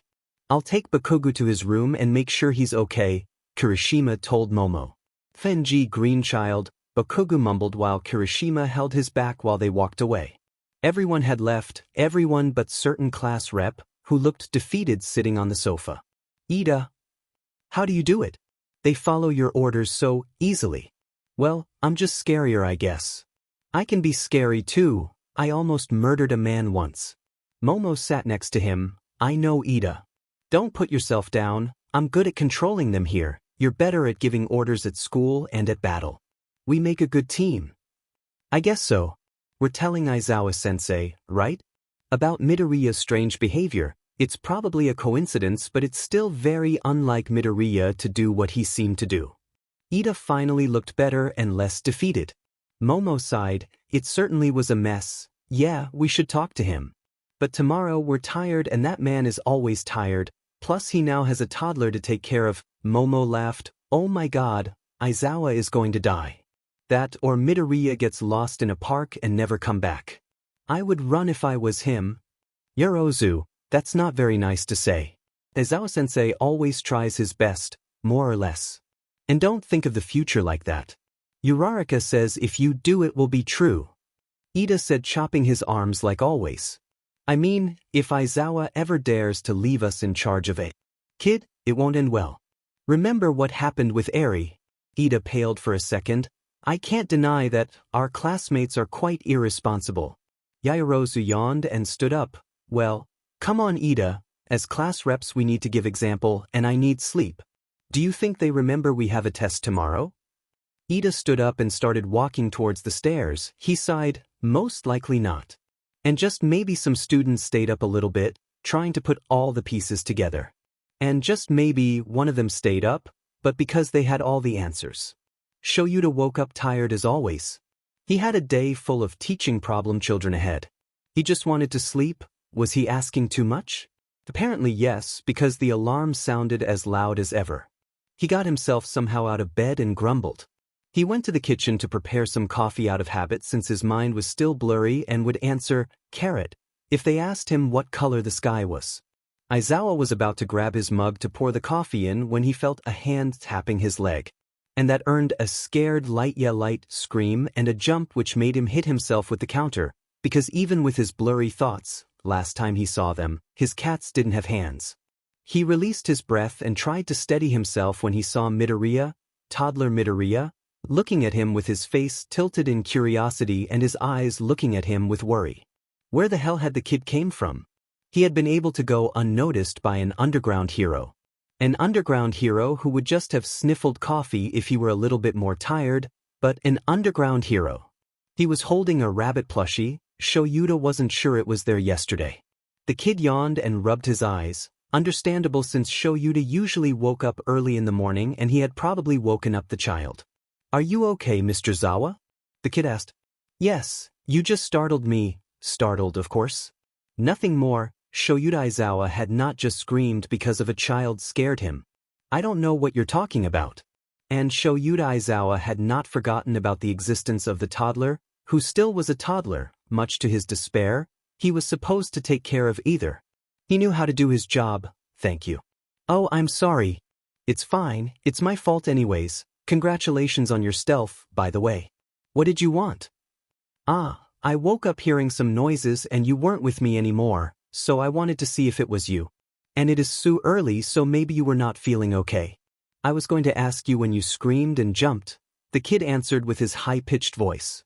Shoyuta knew Ashido would have squeezed Midoriya if she had been there. Shoyuta had more self-control. I didn't scream, Aizawa tried to deny. It sounded like one. The kid said genuinely, no malicious intentions. Aizawa sighed tiredly. He still hadn't had his coffee. Well, I'm sorry that I woke you up. You can try to go back to sleep, but we'll have to leave soon anyways. He said, looking at the hour. He had to go to the teacher's lounge before class. Where are we going? The kid asked, confused, holding tightly his plushie. How was Shoyuta going to explain the kid that they had to go back to the place full of people that made Izuku cry the day before? Well, I have to go to the teacher's lounge before class. Aizawa yawned. It's the room from yesterday. Aizawa saw Izuku tense up a little. Don't worry, problem child. They are actually good people. Just very dumb. Izuku giggled at that. And I won't leave your side, I promise. Okay. And just like that, the kid was smiling again. Shoyuta had to fight the urge to smile back.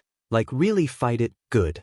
If you want, you can go change clothes. I hope Yaoyorozu created more than one outfit. Because you were dumb enough to only ask for one. Good job, Shoyuta. I'll prepare breakfast and you can go play with the cats for a while. Izuku beamed at that, nodded profusely and went back to his room quickly. The two cats followed him. They had quickly started to like the kid. Shoyuta noticed he was now smiling sheet. He sighed. He was not going soft. He was not going soft. He was no. He yawned, and that reminded him he still hadn't had his coffee. When he was done with his drink, he started looking for food to be called breakfast.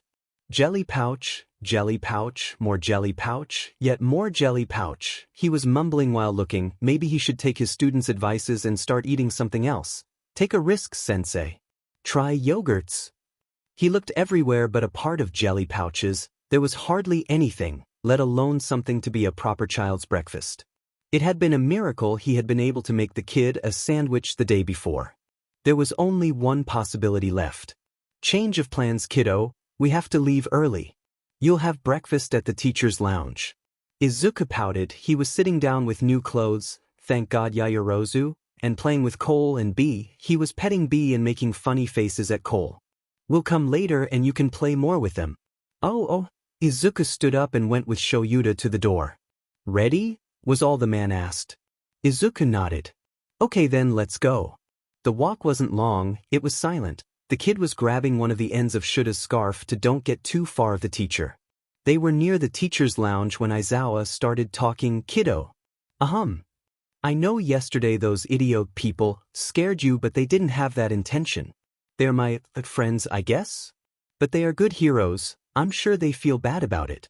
Aizawa stopped talking when he saw Izuku had stopped walking. He was looking at him wide-eyed. Kid. Heroes, like more heroes? He said like he didn't believe it. Yeah, I teach at a heroes school. Here everyone are heroes or heroes in training. After that statement, Izuku proceeded to produce one of the loudest shrieks, and Hisashi was his boyfriend. Shoyuta had ever heard out of excitement. He could see the stars in his eyes while talking and just being excited. The kid was so happy he didn't even apologize for screaming. It was a cute picture. Aizawa would have smiled fondly if he wasn't so shocked. So, everyone is a hero? That's so cool. Poor they. Do I know them? I'm sure their quirks are so cool. I thought meeting Present Mike was the coolest thing ever, but I was wrong. Well, I don't know what will be better. The kid wouldn't stop talking excitedly, beaming. Well, Present Mike will be there too since he teaches English. Shoyuta tried to talk before he got interrupted by yet more loud happy screams. I'll see him again? The kid was practically vibrating in excitement. Shoyuta sighed, yes. The kid just incoherently screamed. It was not a loud scream, but compared to the always shy nature of his student, this was surprising. Izuku started walking more rapidly and even passed Shoyuta. Kid, slow down, you don't even know how to go there. I'm sure they will be there when we arrive. Izuku slowed down a little, but he was still beaming and vibrating impatiently. Yes, right? Good, now come on, problem child.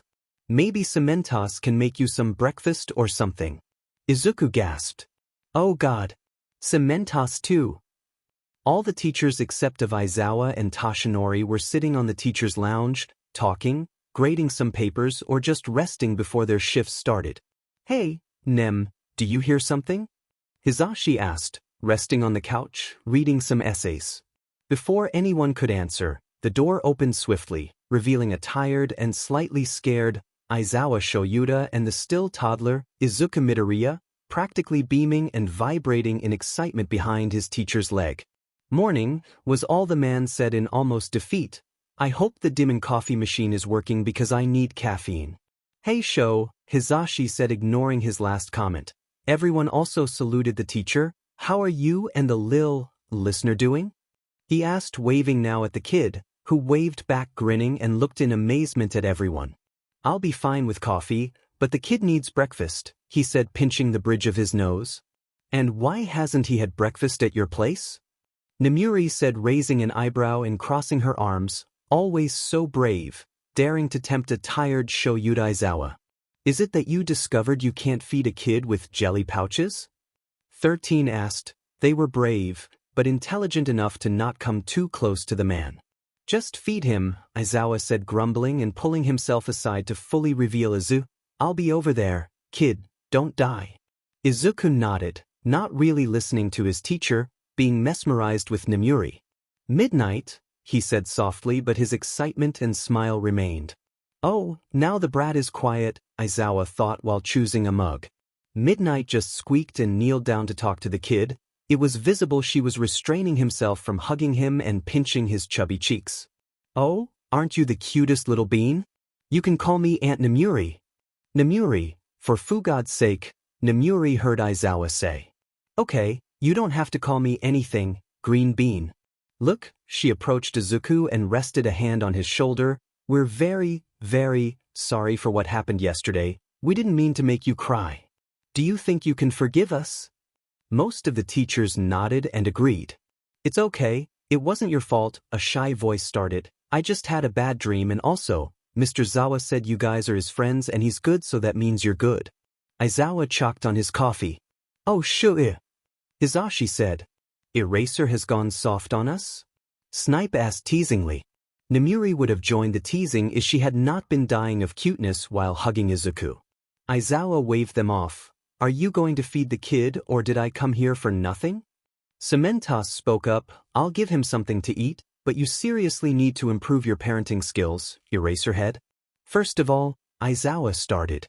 In the distance, Nemuri was holding Izuku in the air and Hizashi had had several heart attacks. "Cutest little bean," Nemuri stated. "Aunt Midnight is going to spoil you so much." "Nemuri, you are going to make him fall," Hizashi said, trying to put some sense into her. She just sticked her tongue out.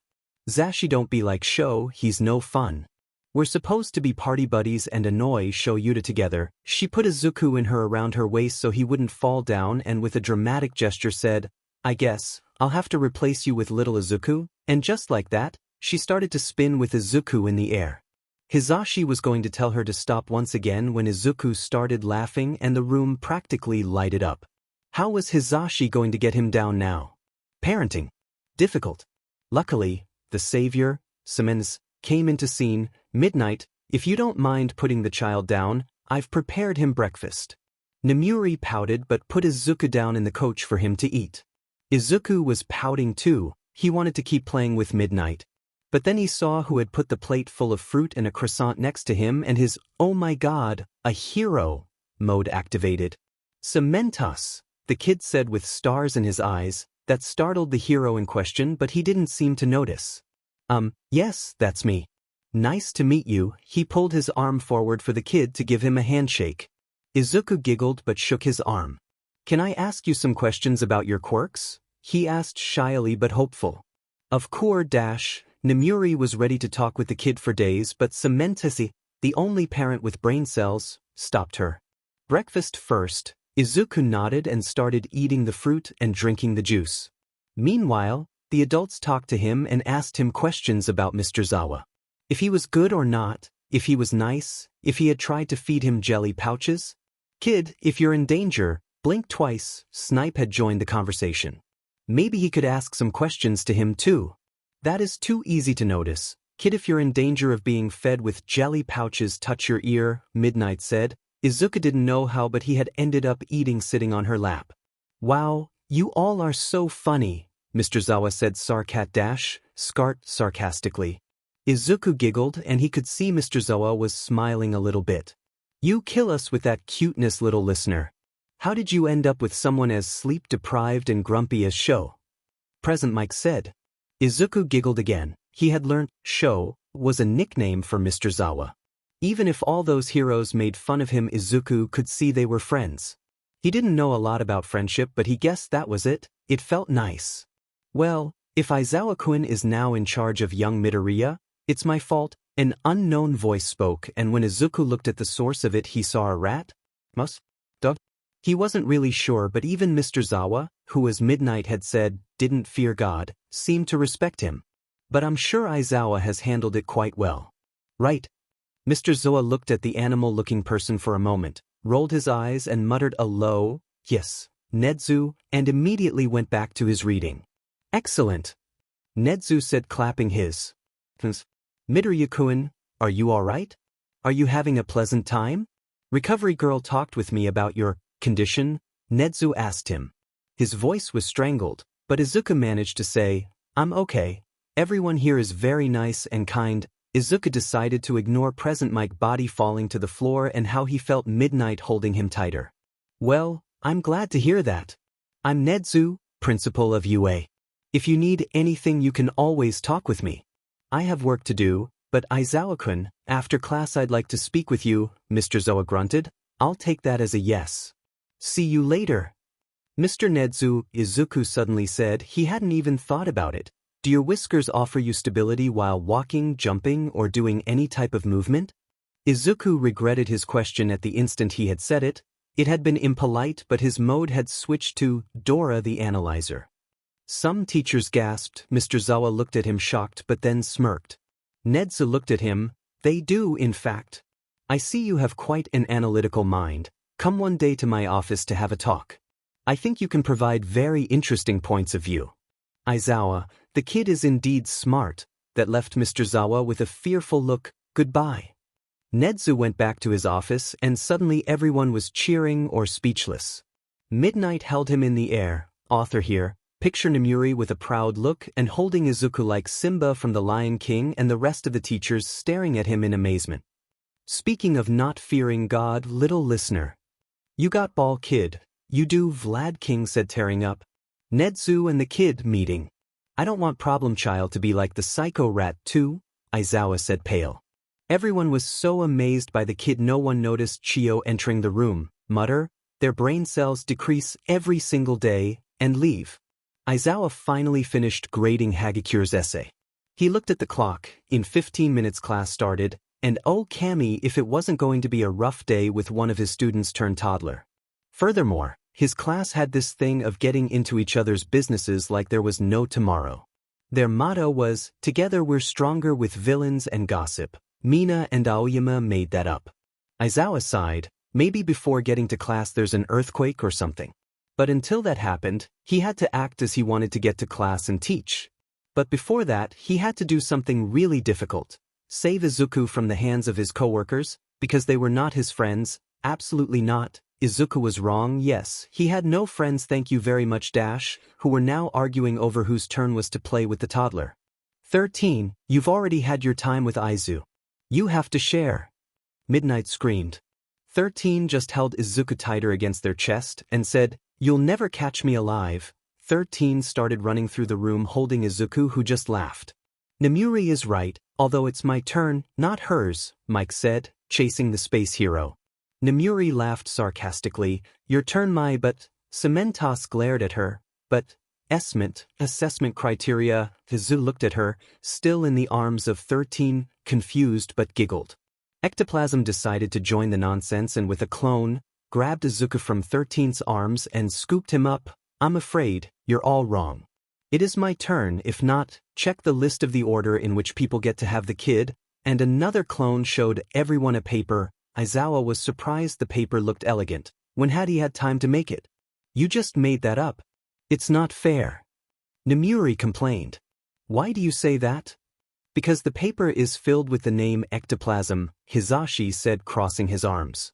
Well, that's not my fault. You should have written yourself in the list.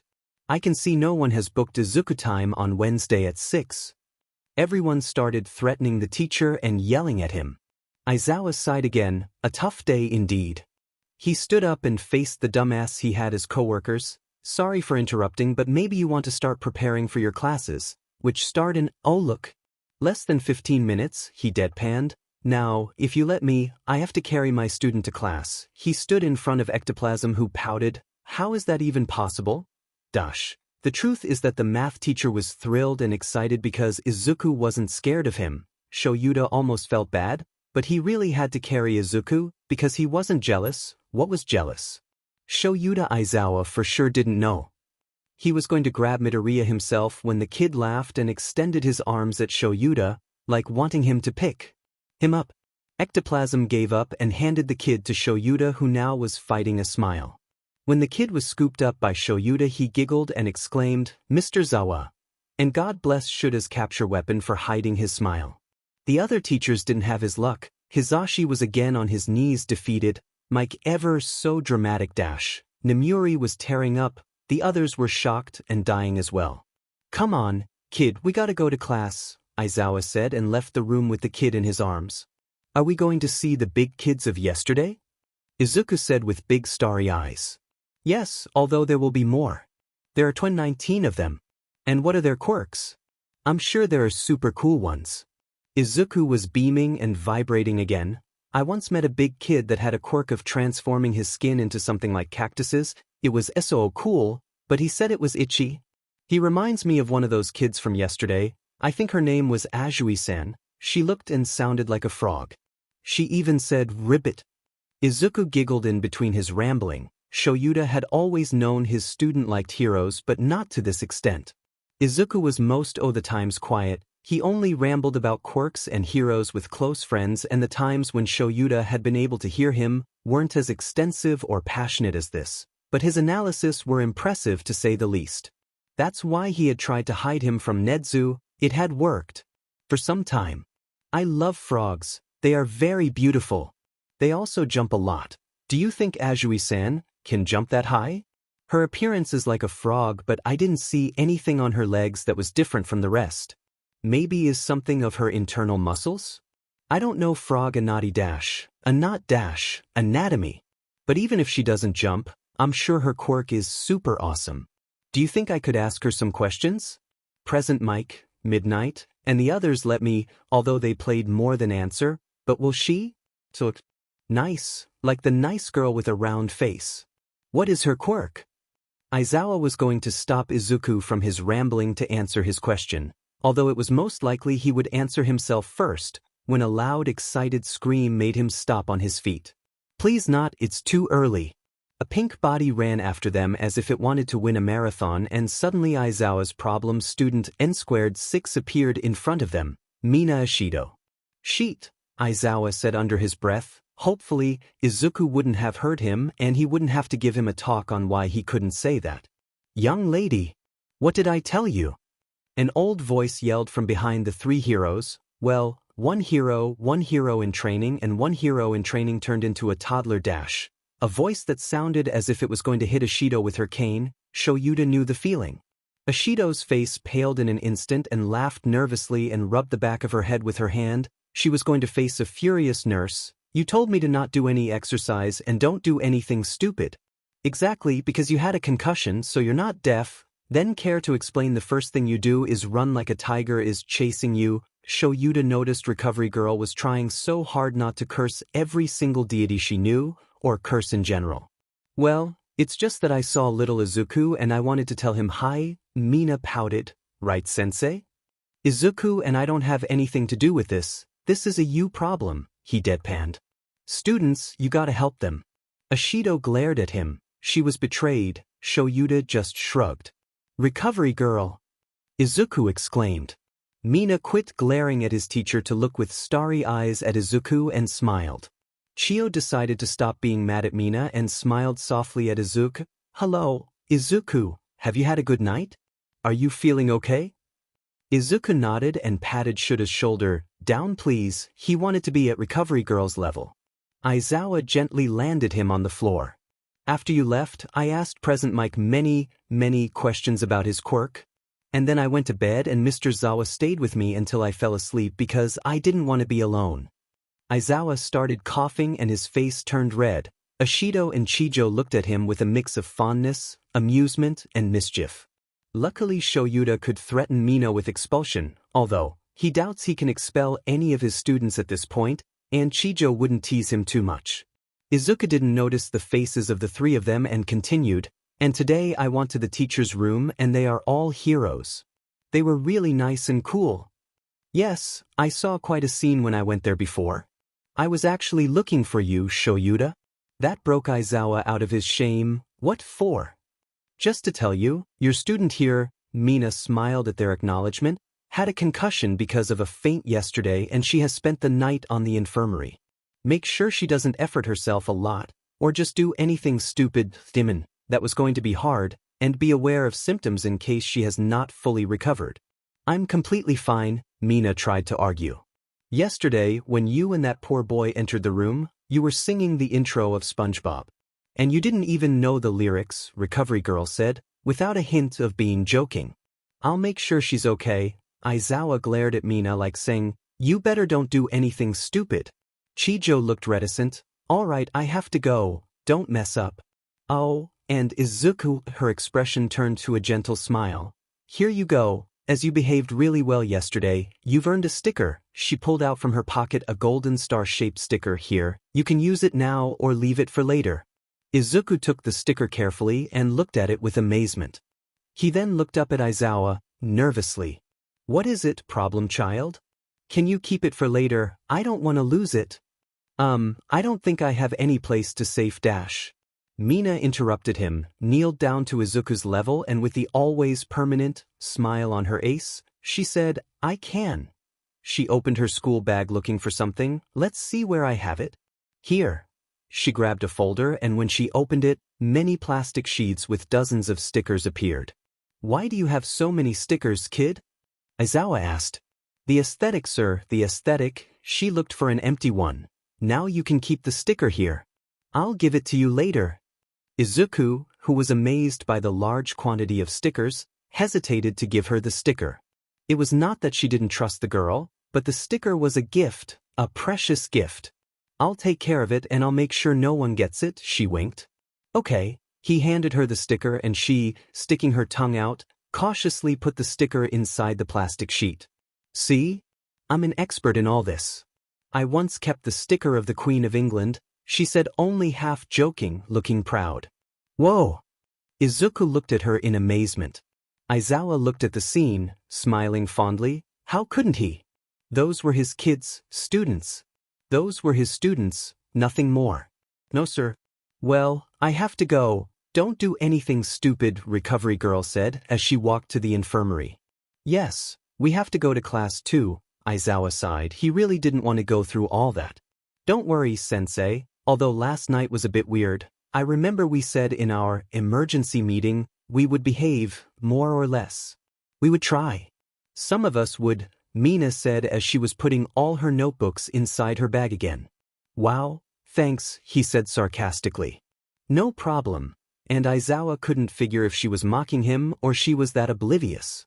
"Let's just go to class, we'll be late." "Come on, Aizu. I'll give you a piggyback ride to class," Mina proposed, excited.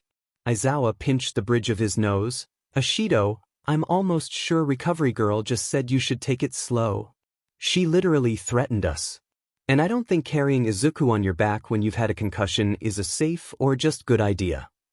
Mina just waved her hand like resting importance to it. "Don't worry, Sensei, I have it all under control." "And Mito wants the piggyback ride, right?"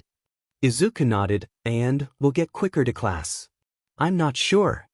"Please, Mr. Zoa, I want to go with Mina," Izuku said pleadingly, with puppy eyes. Aizawa sighed. He was usually invulnerable to puppy eyes, probably those were kitten eyes. Aizawa sighed. This wasn't going to end well. "If something happens to your classmate, I'll expel you." "That's a yes, Mito." Mina screamed excitedly and in celebration started dancing and jumping around with Izuku in her arms. The toddler started giggling. "Ashido, take it easy," Aizawa said, and grabbed his student's school bag. Ashido was already carrying Izuku on her back, ready to go. "Let's go then." They started their way. It was full of childish laughter, jokes, sighs, and tired groans. and rambling and Izuku's questions about Mina's quirk. Kid, Aizawa said. Izuku looked at him with big eyes, resting his chin on Mina's back. I know you met some of my students yesterday, but those were the good ones. Mina perked up, or at least the dangerous groups were combined. They'll be loud and chaotic, but as the teachers, they are good. Okay, can I ask them questions? Yup, Aizu. Everyone wants to meet you, Mina said, grinning. Really? Izuku's eyes were wide. Of course, last night everyone was talking about how cute you are and how much they wanted to hug you and squeeze you. Aizawa raised an eyebrow and glared at her, but as I said, we'll behave. We'll be super responsible, super quiet, nothing chaotic, and super goo-dash. Mina couldn't keep talking because as soon as the three entered the classroom, chaos welcomed them. Bakugo was wearing a horse mask while making explosions and trying to attack Hitoshi, who had a smirk on his face. The only person holding back Bakugo was Kirishima, while Kaminari and Siro tried to put peace between the two of them. Uraraka was a mafia boss while she ran a bet on who was going to win the fight. Around the fight there were many students chanting, "Fight! Fight! Fight!" Yaoyorozu was pinching the bridge of her nose, while Jairu and Shuji were trying to comfort her. Ida had already given up on life and was hugging himself on a corner. Meanwhile, Todoroki, Fumikage and Kuda were having tea at an ice table in another corner. That was only talking about students. The class itself had burns, holes in the walls, ice all around the classroom. Aizawa was surprised it was still standing. Everyone froze and paled when they saw their teacher. You have 1 minute to explain. Now. All the students froze. Let's just say what had happened wasn't very easy to explain. Well? Aizawa asked impatiently, holding back only because little Midoriya was present. Mina looked at all of them you're stupid and I'm going to laugh my butt off, and, I can't help you, you can't be not stupid for one day. But at least little Midoriya looked like he was okay with his smile. Oblivious of the storm that was about to happen. Every second passing, Aizawa's death glare grew darker and angrier. Kaminari decided to go with their usual strategy. It was Midoriya. How the foo dash, he started but thought better. Yeah, I don't think so. How can you be so stupid, dunce face? Bakugo exploded. He said it not knowing where to look since the horse mask was still on. Bakugo, Aizawa and Momo said at the same time. Mina just gasped and covered Izuku's ears. Din, Bakugo, you lasted 1 minute 35 seconds, new record. Jairu said sarcastically excited. Bakugo, still with the horse mask, really, he was going to be buried with it, yelled again, it's not my fault Pikachu here is an idiot. It wasn't my fault. It's what we always say by default. Someone made a fire in the dorms? Midoriya. The clothes turned pink after laundry? Midoriya. The couches are missing? Midoriya. With how many things had they all get away with using problem child? All the students exploded into chatter. It seemed like Kaminari had snitched. Someone, sounded like Azui, was saying, snitches get stitches. It was Batugman estime professeur, Aoyama said. He looked devastated, red eyes from crying. He was wearing a horse costume. After the cheese incident, Aizawa expected anything from this kid. Like hell it was me. Nothing of this would have happened if Diamond Four Eyes had left me FNG alone, Bakugo argued back. Ida just muttered from his corner, laying down, don't throw me into this, I'm officially deceased. Have a good day. Aizawa-sensei, Uraraka has been deadly silent, Kuda whispered. Oh, you wanna go, Kuda? Because after I'm done that bunny of yours won't even recognize you. Uraraka said, she was already throwing hands. Well, throwing one hand, the other one was currently being used for keeping the money. The class exploded again, everyone throwing the blame on each other, not even the romantically involved students had mercy. In a few seconds, another fight started. God, do you hate me? I'll give you anything, I'll give you Nezu. Well, we don't need Nezu handling everything up there, we wouldn't survive. I'll give you Bakugo. Take my whole class if you must. Just leave me the F alone. Before everyone killed each other, Aizawa decided to step up and try acting as a teacher. Everyone, silent, he yelled using his quirk. Red scary eyes glowing. Why is Mr. Zawa mad? a little voice said behind the teacher. Because he's surrounded by dummies, Mina whispered back, trying to reassure him. Is he going to ground them? Izuku kept asking. Aizawa tried to ignore the slight frightened tone he was talking with. Nah, don't worry. Well, probably they'll get detention, but sensei's pretty chill. And it looks like they are listening to us very carefully. Ashido, shut up. Yarozu, create earplugs and a All Might figurine or some thing like that, Aizawa said terrifyingly calm. If some students weren't scared, now they were. This was going to be bad. Here, sir, Momo said, handling Aizawa the objects. She was scared. Aizawa would never hurt them in any way, but that didn't mean another trip to a forest and go back to the school by yourselves before lunchtime wasn't possible. Another option was the fun times of watching all of Mike Sensei's karaoke videos. But Aizawa wouldn't dare. Aizawa crouched down to be at Midoriya's level. He was hugging Mina's legs.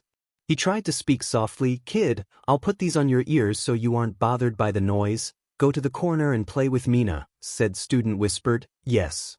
She wasn't going to get lectured, is that okay? When I finish, we can do whatever you want.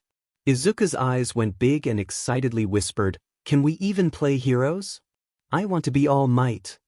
Aizawa nodded in agreement, and before he put the earplugs in his ears and handed him the figurine he said, I'm sure Present Mike will want to play with you, and then under his breath continued, I'm sure he would fight the rest of those buffoons for that privilege too. Aizawa looked at Mina with a glare that said, don't lift up. Mina nodded energetically, come on let's play, and went to the less damaged corner of the room to play. The rest of the students were paralyzed. Without Izuku, Aizawa was more likely to murder them. They all gulped to that time when No one talks about that time. One last chance, what happened? Well, there was no way they would be alive after this. Better die with honesty. 15 minutes earlier. Ida was having a great morning. Yes, the previous day had been a little shocking and the events were unexpected, but since he had been elected class president of 1A, his motto had been, leave the things of yesterday in the FNG past. If you don't want more appointments with the therapist, he lived for that motto. And his fellow classmates weren't that bad, they were his friends, they just didn't behave sometimes. But no worries, Tenya was there to correct their mistakes. So, Tenya was having a great morning. He had been able to study for their test, he had had a very nutritional and delicious meal, and he had been able to extend his morning jog a bit because he didn't find himself tired. A good morning, really. That's why he was on a good mood, ready to face lessons and help his classmates. When he arrived at the classroom, Bakugo, Kirishima, Shuji, Kuda, Todoroki and some other classmates were already there and chatting. They were improving their punctuality skills. As soon as he took some steps into the room, he found Bakugo sitting at his desk and Kirishima looked like he was trying to put some sense into him. That was not very strange, if it wasn't because of the clothing Bakugo was wearing. Instead of the normal uniform, shirt, tie, pants, Bakugo had decided to wear a gray hoodie, black pants, and sunglasses. No idea. It had been a great morning. Bakugo, he said, chopping his arms, walking towards his two classmates, as the class president, is my duty to inform you, you are breaking class code by wearing those clothes. Do you need something? Perhaps you don't have uniforms left as tomorrow is laundry day? Bakugo just chid and looked away, crossing his arms. Kirishima looked at his classmate apologetically with a sigh. I'm sorry, man. When I came for breakfast this morning, he was already dressed like this.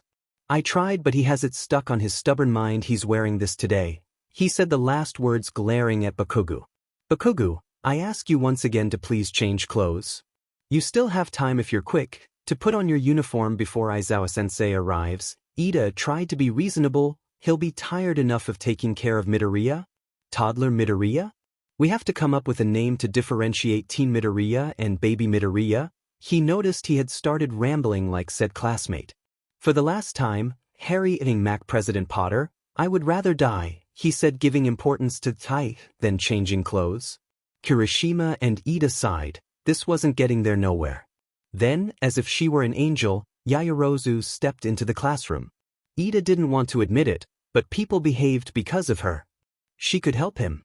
Yaoyorozu, come here please, Ida said.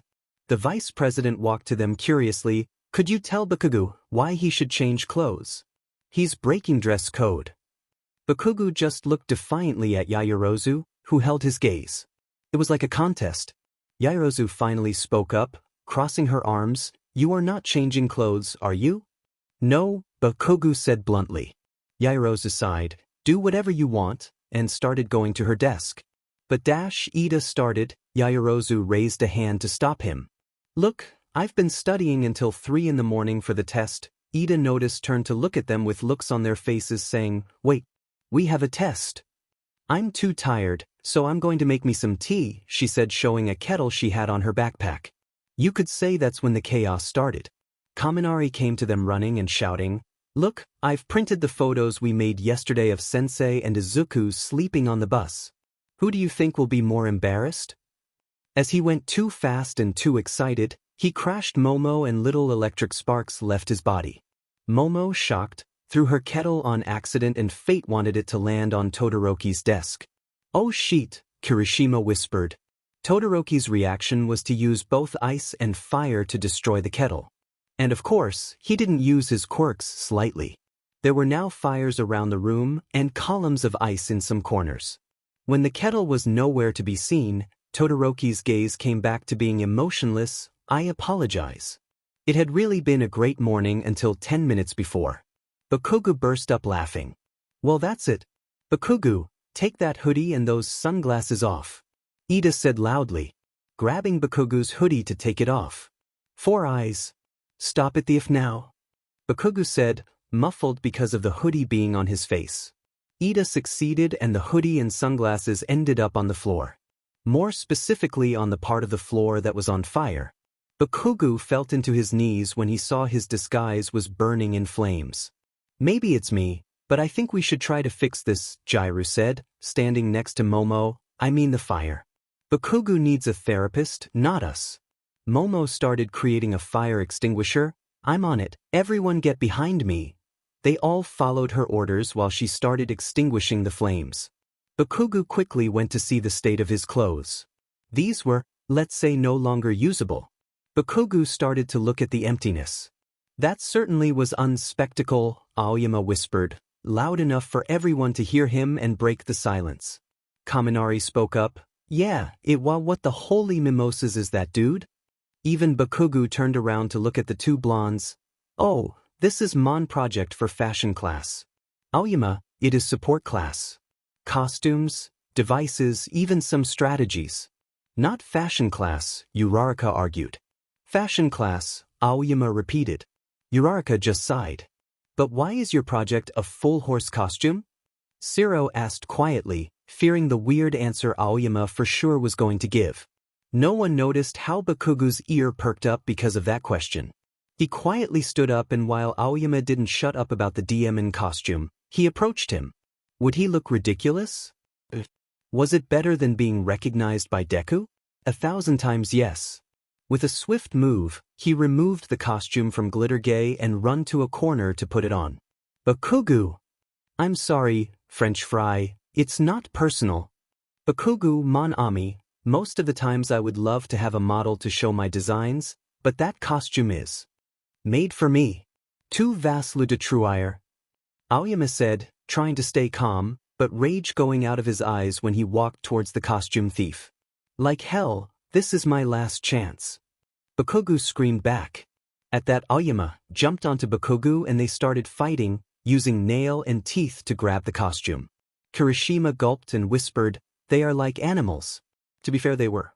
Everyone stepped back, not being brave enough to break the fight. This lasted for some minutes until the costume couldn't hold itself together and broke. Bakugu held the horse mask while Aoyama the rest of the costume. If Aoyama was mad before, now he was feral. He would have ripped all of Bakugu's limbs one by one if Hagakure hadn't grabbed him to stop him. You, Blaireau. Grand Casquille and Boudin. He kept yelling insults. Bakugu was unfazed by them and was just putting the mask when Hitoshi entered to scene. He was grumpy and tired as most mornings. He really didn't understand how people like Midoriya could come to class cheerful every day. Especially with the migraine that caused one as chaos. Today was even a bit more of chaos as when he entered the classroom was welcomed by all that seen. He then saw Bakugo with a horse mask, and well, who could have had blamed him? It was a chance to PSS off his favorite a-hole, Katsuki Bakugo. Wow, finally your face represents you, he deadpanned. As he approached the blonde Pomeranian who was talking to Kirishima, he liked that guy. He was nice, even standable. What was he doing with Bakugo and Kaminari, who face-bombed when he heard his words? Bakugo was quick to react, standing up and barely holding back to explode him.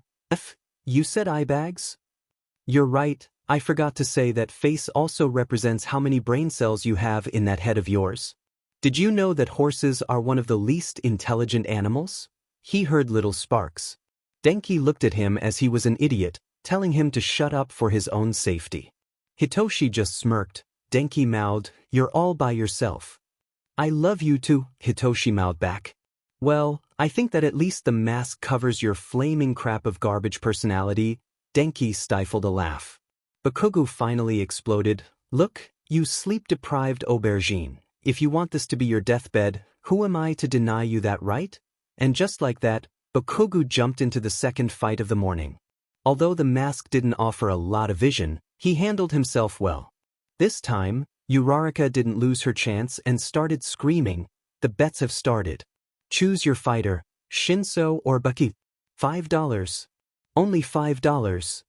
Ida looked at her disappointed. She just shrugged. They had been friends for a while now. He should have been grateful he hadn't done this at the very first moment Aoyama jumped onto Bakugo. "Here, my bet goes to Bakugo." Hagakure handled her the money. Eventually more people started giving her more and more money. "Ochako, I think you should stop before this goes too wild, Ribbit." So you tried to say despite the loudness. Uraraka wouldn't stop looking at the money. "No, Itsune, I don't think I will. With all these money we can go to Hawaii." She started to laugh maniacally. Tsuyu doubted that $45 was enough to go to Hawaii.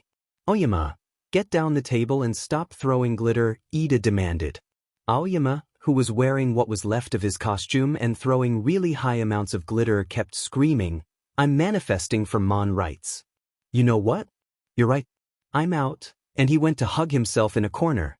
"Uraraka, I'm not sure this is leg Tokoyami. What are you doing with my kettle?" Momo asked, tired of bullshit. Tokoyami was trying to make a small fire with little branches and put the kettle on top. I and other classmates have decided to try to escape this eternal chaos by drinking your delicious tea. Plus, it would be a shame if you had bought it for nothing, he explained. Jair had to stop Momo from banging her head against the table. "So, yup, that's what happened, Ribbit," Azui said to their teacher, who looked very close to throwing himself out of the window. Instead, he pinched the bridge of his nose. "Alright. So you are just complete dumbass." Kaminari was going to argue back, but Jairu and Shinso gave him a smack and covered his mouth with his hand respectively. "All of you are getting detention for 2 weeks. Everyone looked relieved. That wasn't too bad. That, for starters, of course. Sheet. I want an essay about behavior in class. And from what I've just heard, I have to give you the advice to start by writing classrooms are not spaces for illegal bets," he said, glaring at a certain brunette teenage girl. "And don't think that's all. After we solve all this situation with Midoriya, I'll be able to think of a proper punishment. And don't think all those karaoke tapes were the end," he threatened. "No, not the karaoke tapes," Kirishima pleaded. Aizawa was going to say something when his mobile phone vibrated. He took it to see what was it. A message from Nezu. "Meeting after classes at 1700 hours, I have updates." Aizawa sighed. Just around 20 minutes later that, he was going shopping with Hisashi to get Izuku a few things. Like proper food for a breakfast. Speaking of the trip, he couldn't carry Izuku. First, it could be too overwhelming. Second, Izuku could stay at UA in that state, but they needed paternal permission. And Aizawa wasn't going to let Hisashi go shopping by himself. His gut told him he would buy everything he saw that fitted Izuku. He needed someone to take care of Izuku while he was out. Someone both him and Aizawa trusted. Nezu was a no, he would have to wait to corrupt his student. And he didn't trust the mentally 5-years-old adults he had as co-workers to take care of a child by themselves. Chio would be too busy. "Sheet, I need babysitters." He regretted what he said as soon as he looked up his phone and saw his students looking at him with huge grins and puppy eyes. Oh no. Don't even think about it, Aizawa told the students who were looking at him like he was a prey. They all pouted. Please, Aizawa-sensei. You just said you needed babysitters. Who's better to do that than 19 heroes in training? Uraraka pleaded with conviction, the rest nodded.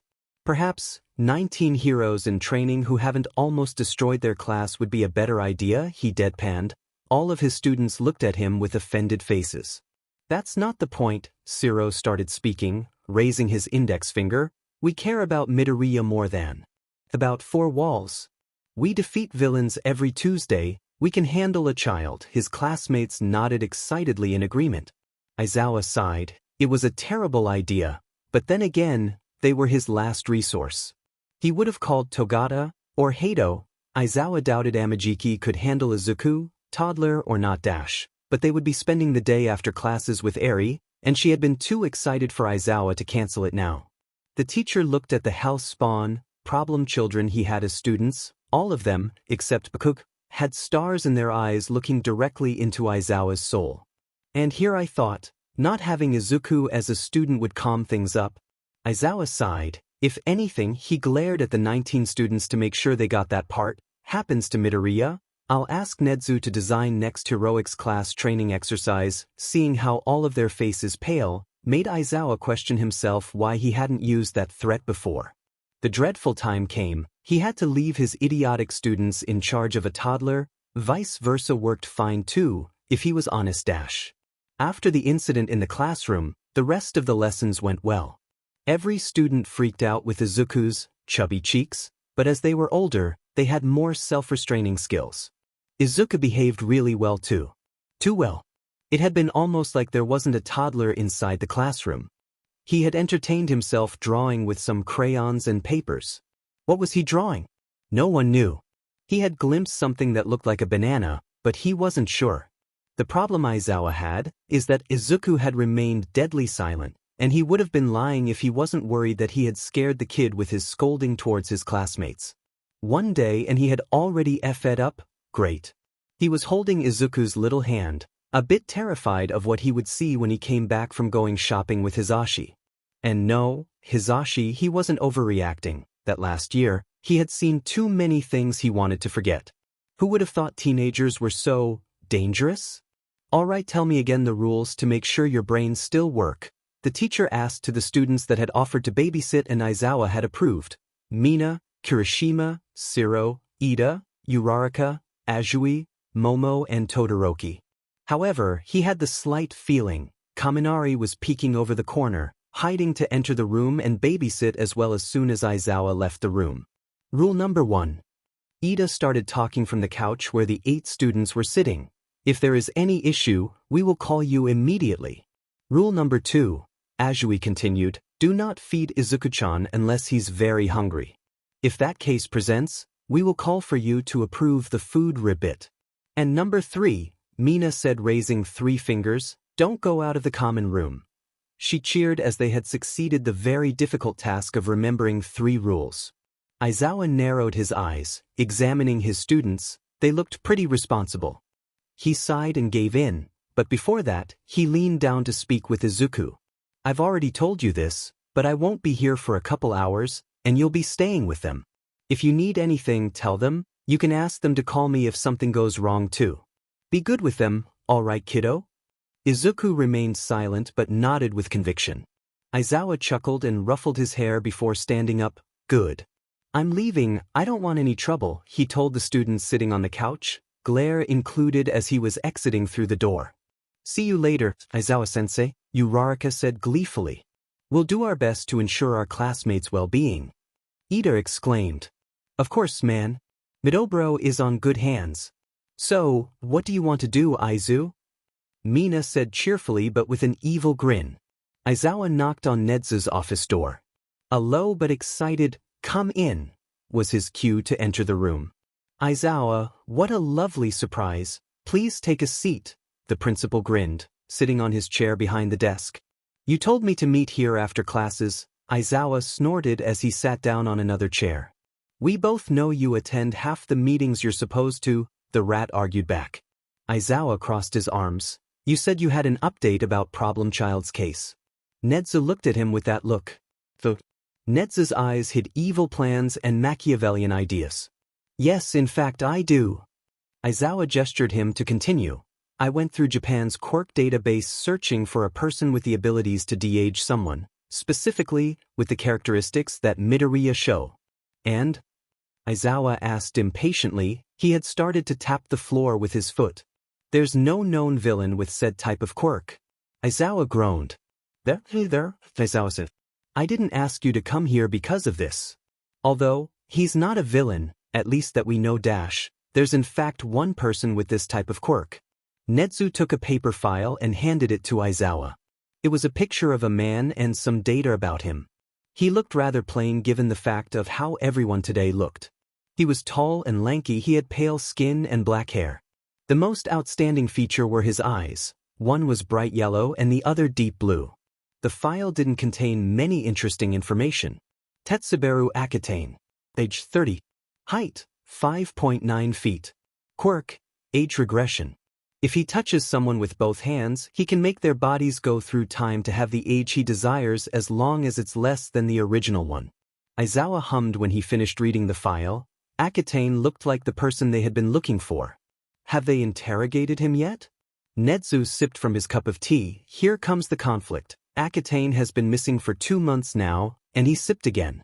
Aizawa stiffed. He didn't like what his guts were telling him. Missing? It was a stupid question, but it had got him off guard. Nezu nodded, left to work on a technology company, never came back.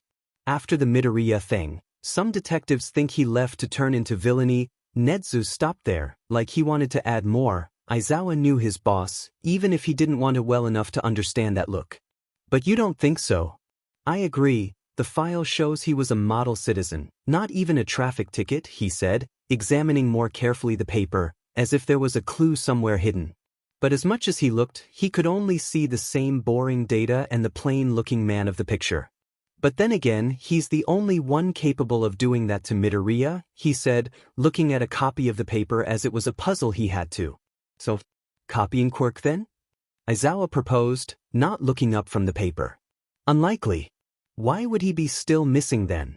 The principal asked more for himself than for anybody else. I think what we should really ask ourselves is why would any villain want that quirk if that's what happened?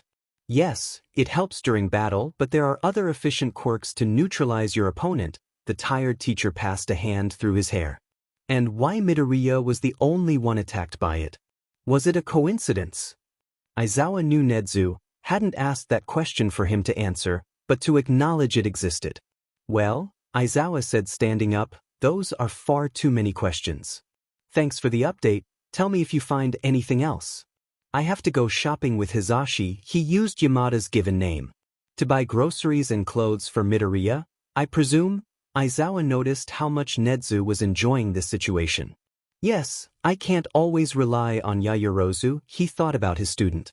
Maybe he could thank her, relieving her from the essay they would have to do as a penalty. And where is Midoriya now? Please tell me Nemuri is not in charge of him, he sounded worried at that. Nezu respected Nemuri as a colleague and appreciated her as a friend, or whatever they all were for the principal, but they couldn't be more different. Although Shoyuta had spotted a similarity, their sadistic grin sent shivers to anyone. No, I'm not stupid. Nemuri will never be with that child without supervision, Aizawa stated without room for discussion. I see, Nezu started, I could take care of your student until you come back, he offered with a friendly smile, but Aizawa knew better. He wanted to get Izuku to be a mini-him. And Aizawa hadn't been hiding Izuku's analytical skills for so long only for his plan to blow up now. Thank you Nezu, but some of my students are already taking care of him, he fake smiled. You're not getting those evil paws on my student anytime soon, Mickey Mouse. I understand, but do you really think that's the best idea? After what happened with Eri, Nezu's smile sent shivers to Aizawa's spine. Give me the kid, now before you regret it. Well, they have showed me they are more responsible and I fully trust them, he lied. I would rather die. Well, the offer is still up for whenever you need a babysitter and your students can't take care of Midoriya, he threatened. The game isn't over, you homeless-looking BSRD. You can't defeat me, I am God. Of course, thank you for your kind offer. But I have to leave now. Have a good day. Aizawa got out of the room, clearly leaving the message. Maybe not, but I can try. So, Mina said, scooping the toddler and placing him in her lap. What do you want to do, Izuku? Izuku beamed in excitement and pointed his cheek like he was thinking, can we play heroes and villains, Mina-chan? Mina gasped at that nickname. I think the best procedure would be to first introduce ourselves. Ida said, standing up and offering his arm to Izuku. I'm Tenya Ida. Midoriya giggled shyly. Ida reminded him of Cementos. I'm Izuku Midoriya. Nice to meet you, Tenya-san, the kid said, shaking his hand. Oh, Ida. Have you heard that? He called you Tenya-san. So cute. Mina cheered and hugged Izuku tightly, resting her cheek on his head. Mina, you are going to strangle him. Uraraka giggled, trying to get Mina to let Izuku breath. When Izuku got out of Mina's embrace, he turned to the person who had spoken. He recognized her from the previous day. You're the nice girl. He jumped into her lap and she caught him, having to use her hands and therefore activating her quirk. Izuku started giggling and looked at Uraraka with starry eyes as he began floating across the room. I'm flying, he said excitedly. Sorry. Uraraka apologized sheepishly, not regretting Izuku's giggles. No worries, I got you, little man. Siro said as he used his tape to wrap Izuku, and Uraraka deactivated her quirk. With a swift move, Izuku ended up in Siro's arms. The toddler looked at him for a moment, trying to know what had just happened, but ended up giggling and his gaze ended up in Siro's elbows. Does the tape come from here? Izuku said as he escaped from Siro's arms and climbed up to examine Siro's elbows better. Said boy was struggling to not let Izuku fall as he was now hanging from his arm. Maybe you should ask your questions from the ground. It would be safer. Ida said, chopping his arms. He grabbed Izuku and held him with his arms extended in a strange way and left him in the floor. Siro sighed in relief. Izuku sat on the floor looking at Ida and then looked down. I'm sorry for being annoying. Mom always says I should respect personal boundaries. I just got excited because your quirks are so cool, he said with stars in his eyes for a moment and then looked down again, and people don't usually let me ask questions. I'm sorry. If why you want me to shut up it's okay. Izuku didn't dare to look any of them in the eye. He didn't want to see his angry faces. Mr. Zawa had told him to behave and be good, now they would tell him what he had done and Mr. Zawa would be angry. Izuku didn't want that. The man was one of the first people that was nice to him in a long time. A hand on his elbow got Izuku out of his head. He looked up to see one of the old kids, the one with bright red hair, smiling at him. Don't worry, it's very manly to ask questions. We just would appreciate if you were safe while asking them.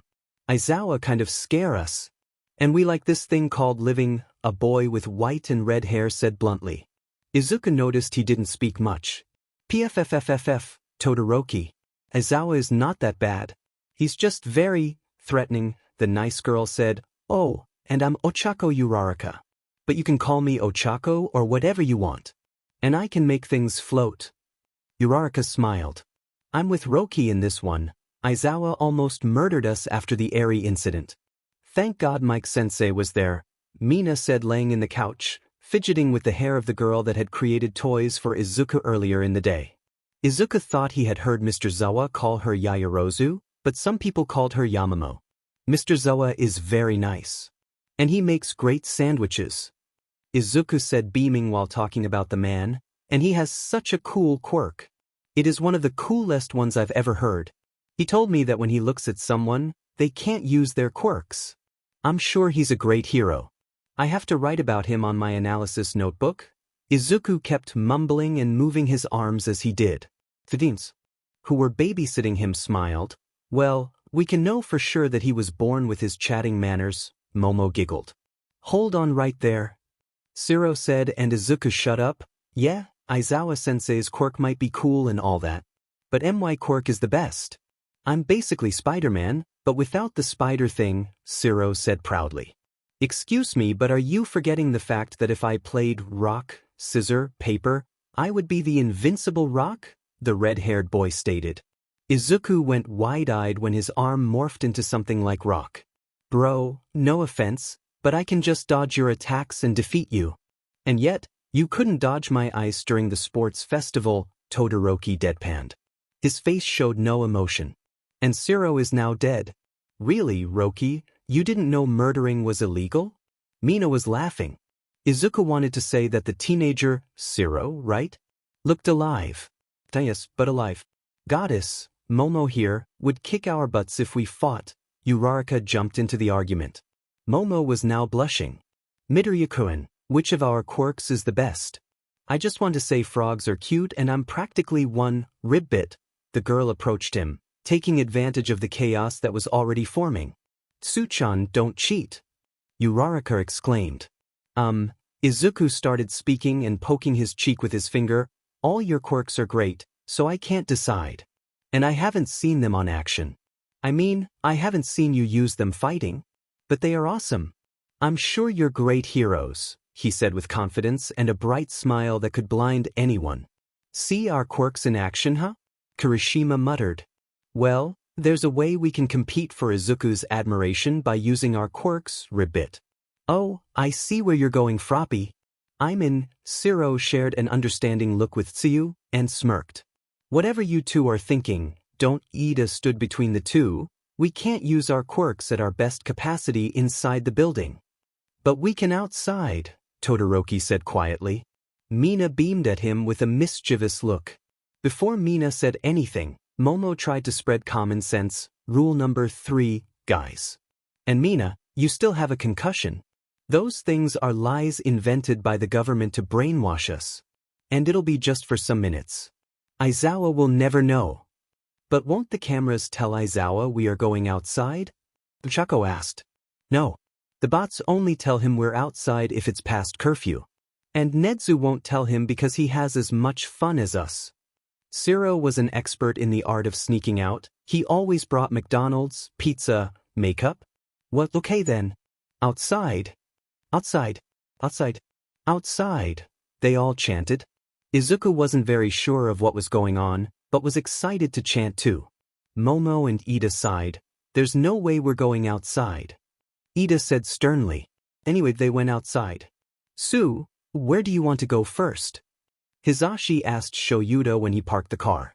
He was excited, he loved shopping, but his boyfriend rarely went with him, so this was a special occasion. Shoyuta shrugged as they entered the mall. I don't know. Maybe it'll be intelligent to buy clothes first and then food in case it spoils or something, he suggested. Good choice. Then first stop, Clothis. Zashi, don't go overboard. Shoyuta insisted, we're just buying some things so I don't have to ask Yaoyorozu every time Midoriya needs clothes. Nothing else than some clothes for a week or two. Oh, come on Sho, I promise I won't buy anything unless it's super necessary. Just trust me. 30 minutes later, Hisashi was already carrying 5 bags. Shoyuta didn't care to say anything anymore.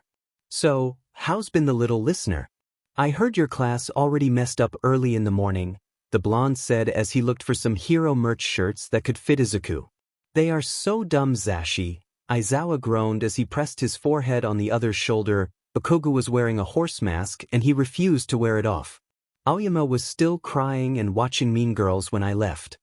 Hisashi laughed. Your little listeners sure are chaotic, but they are good kids. Are we talking about the same hell spawn? Keep saying that, but they are your hell spawn. Just say you love them, Sho. No. Just whisper it, no one will hear you. I'd rather die. Hisashi laughed at that. Well, and how's Lil Izu? Still a hyperactive sunshine? He asked to light the conversation a bit. From the groan he received from his partner, he could see it had been a mistake. After I scolded the class, he has been very silent. Like too silent. I think he's scared of me now, he face-bombed. He has been deadly quiet. Only drawing that banana.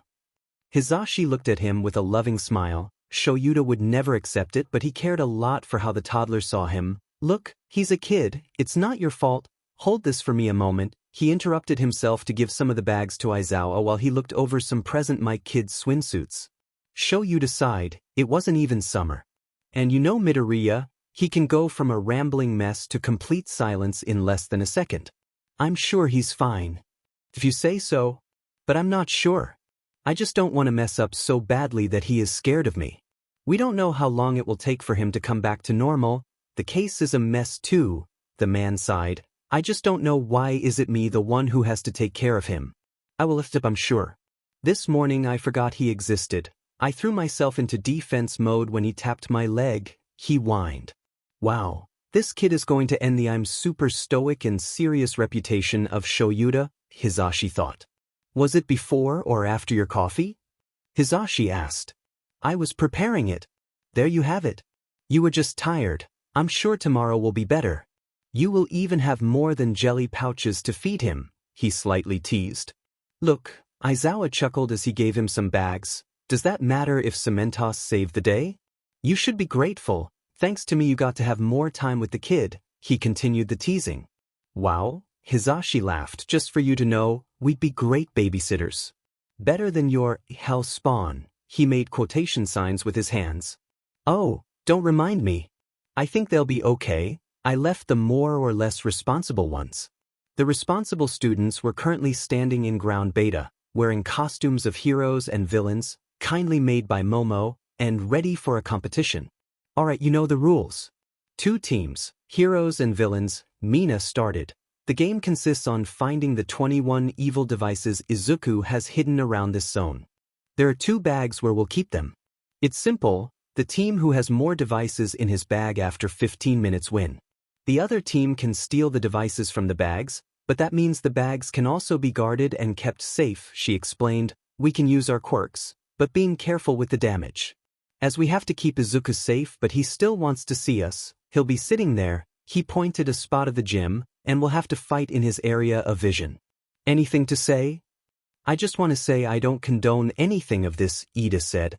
And why are you wearing the costume and makeup? Then rip it? Tsuyu pointed at Ida, who was wearing the villain's team uniform. He was wearing purple, black and dark blue clothes with a cape. His face was also wearing the makeup representative of the team, dark blue and purple eyeshadow, that slightly covered his cheekbones. Ida was silent, he knew why. Because Izuku had asked Yaoyorozu and him to play with what Ashido had called puppy eyes, and they both had fallen into the trap. We won't talk about this ever again. You have my word. Mina cheered. She then took Aiza's hand and led him to the chair he would sit on during the game. You have to stay here during the competition, okay? Okay, he cheerfully said as he sat on the chair, his analysis notebook and markers in hand. All right, everybody. Shiro started saying with the megaphone, on one side of the ring we have Mina, Uraraka and Todoroki from Team Villains. Mina and Uraraka stood proud to assert dominance. Todoroki tried to copy them and Ida just sighed. And on the other side, Team Heroes composed by Tsuyu, Momo, Kirishima and me, handsome Shiro. Whenever you're ready, little man. Shiro said to Izuku. He cheerfully pressed the timer. The game has started, Shiro managed to say before everyone started running and yelling, trying to find the devices. Deku-kun, I found one. Uraraka shouted from where she was standing. In her hand, they could all clearly see the golden color of the device. Ida carried the bag and ran towards the girl. She dropped the device inside the bag and continued looking. I've also found... Mina interrupted herself when Tsuyu's tongue grabbed the device from her hand and took it. It's not personal, Ribbit, Tsuyu said as she threw the object into the bag. After half the time was over, Kirishima shouted, I don't think there are more. Ida, how many of them do we have? Mina asked. 9. Ida screamed while Shiro chased him. Dang. We need 2 more. Ochako growled, while trying to get the bag from Tsuyu. I love you, Tsu-chan, but I love winning more, Uraraka said. She didn't mean it. Tsuyu knew this, but she was in John Cena mode, no one could stop her. When Tsuyu saw Uraraka was going to attack her with her gunhead techniques, she screamed, Shiro. The boy's tape grabbed the bag and taped it to a wall. Betrayal. Uraraka screamed and then she attacked her. Todoroki, ice column. Mina screamed. The boy created what she asked. Now Mina could reach the other team's bag, but this was closed with a bow and Mina couldn't open it. Well, if life gives you lemons, melt them with your acid. She activated her quirk and the fabric of the bag started to disappear. When the hole was big enough to take the golden objects, she grabbed two. She would have taken more, but Tsuyu's tongue took the bag from her hands. "Mina, throw them to me." Uraraka screamed from the distance. "No," Todoroki started, "Azui and Shiro can take them while they are on the air." "I told you to call me Tsu Ribbit," the girl said as she dodged Todoroki's attacks. Mina took Todoroki's advice and started melting the ice with her acid, Ida. The boy ran towards her, and the second they were at the same level, he took the golden pieces. Uraraka ran towards him and grabbed the bag. She then ran and hid in a corner. The rest of the team fought to make sure no one approached her. Todoroki made a fire circle around his team. "Done!" Momo screamed excitedly as she produced a big fire extinguisher. "I'm sorry, Todoroki, but your fire is not my one desire." She extinguished the flames until they were nothing but smoke. Jairu cringed in the distance because she felt like someone had used a joke. She had taught them sarcastically, unironically. Kirishima was the first one to approach Uraraka.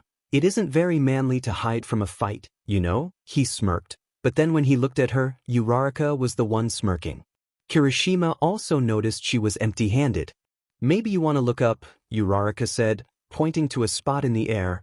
There, floating, was the bag. "Oh shit," Shiro exclaimed. "Who has the best strategy ever made?" "Us." Mina made her victory dance. "Shiro, does your tape reach that distance?" Momo asked while looking at the bag and making numbers. "Upwards?" "I don't think so." "I see." "Tsuyu, how elastic is your tongue?" she now asked the other girl in her team. "Pretty elastic, Ribbit." "All right, team, we have only 2 minutes left." Momo explained. "Kirishima, Shiro, try to restrain them as much as possible and keep them away from us." "We got your backs, don't worry," Kirishima said, already in battle position. "Just be quick," Shiro said while already dodging Mina's attacks. "All right, Tsuyu, do you know how slingshots work?" There was hardly a minute left when Momo finished her creation and Tsuyu was ready. "Shiro!" They both yelled as they carefully carried the gigantic slingshot. "What the foo dash?" Uraraka started as she saw her girlfriend's tongue where the rubber should be. "It would have cost me more energy to produce the rubber, and Tsuyu is as effective," Momo said confidently. "I don't get enough recognition for doing this," Shiro said as he prepared to be thrown. 15 seconds. Mina exclaimed. "Shoot!"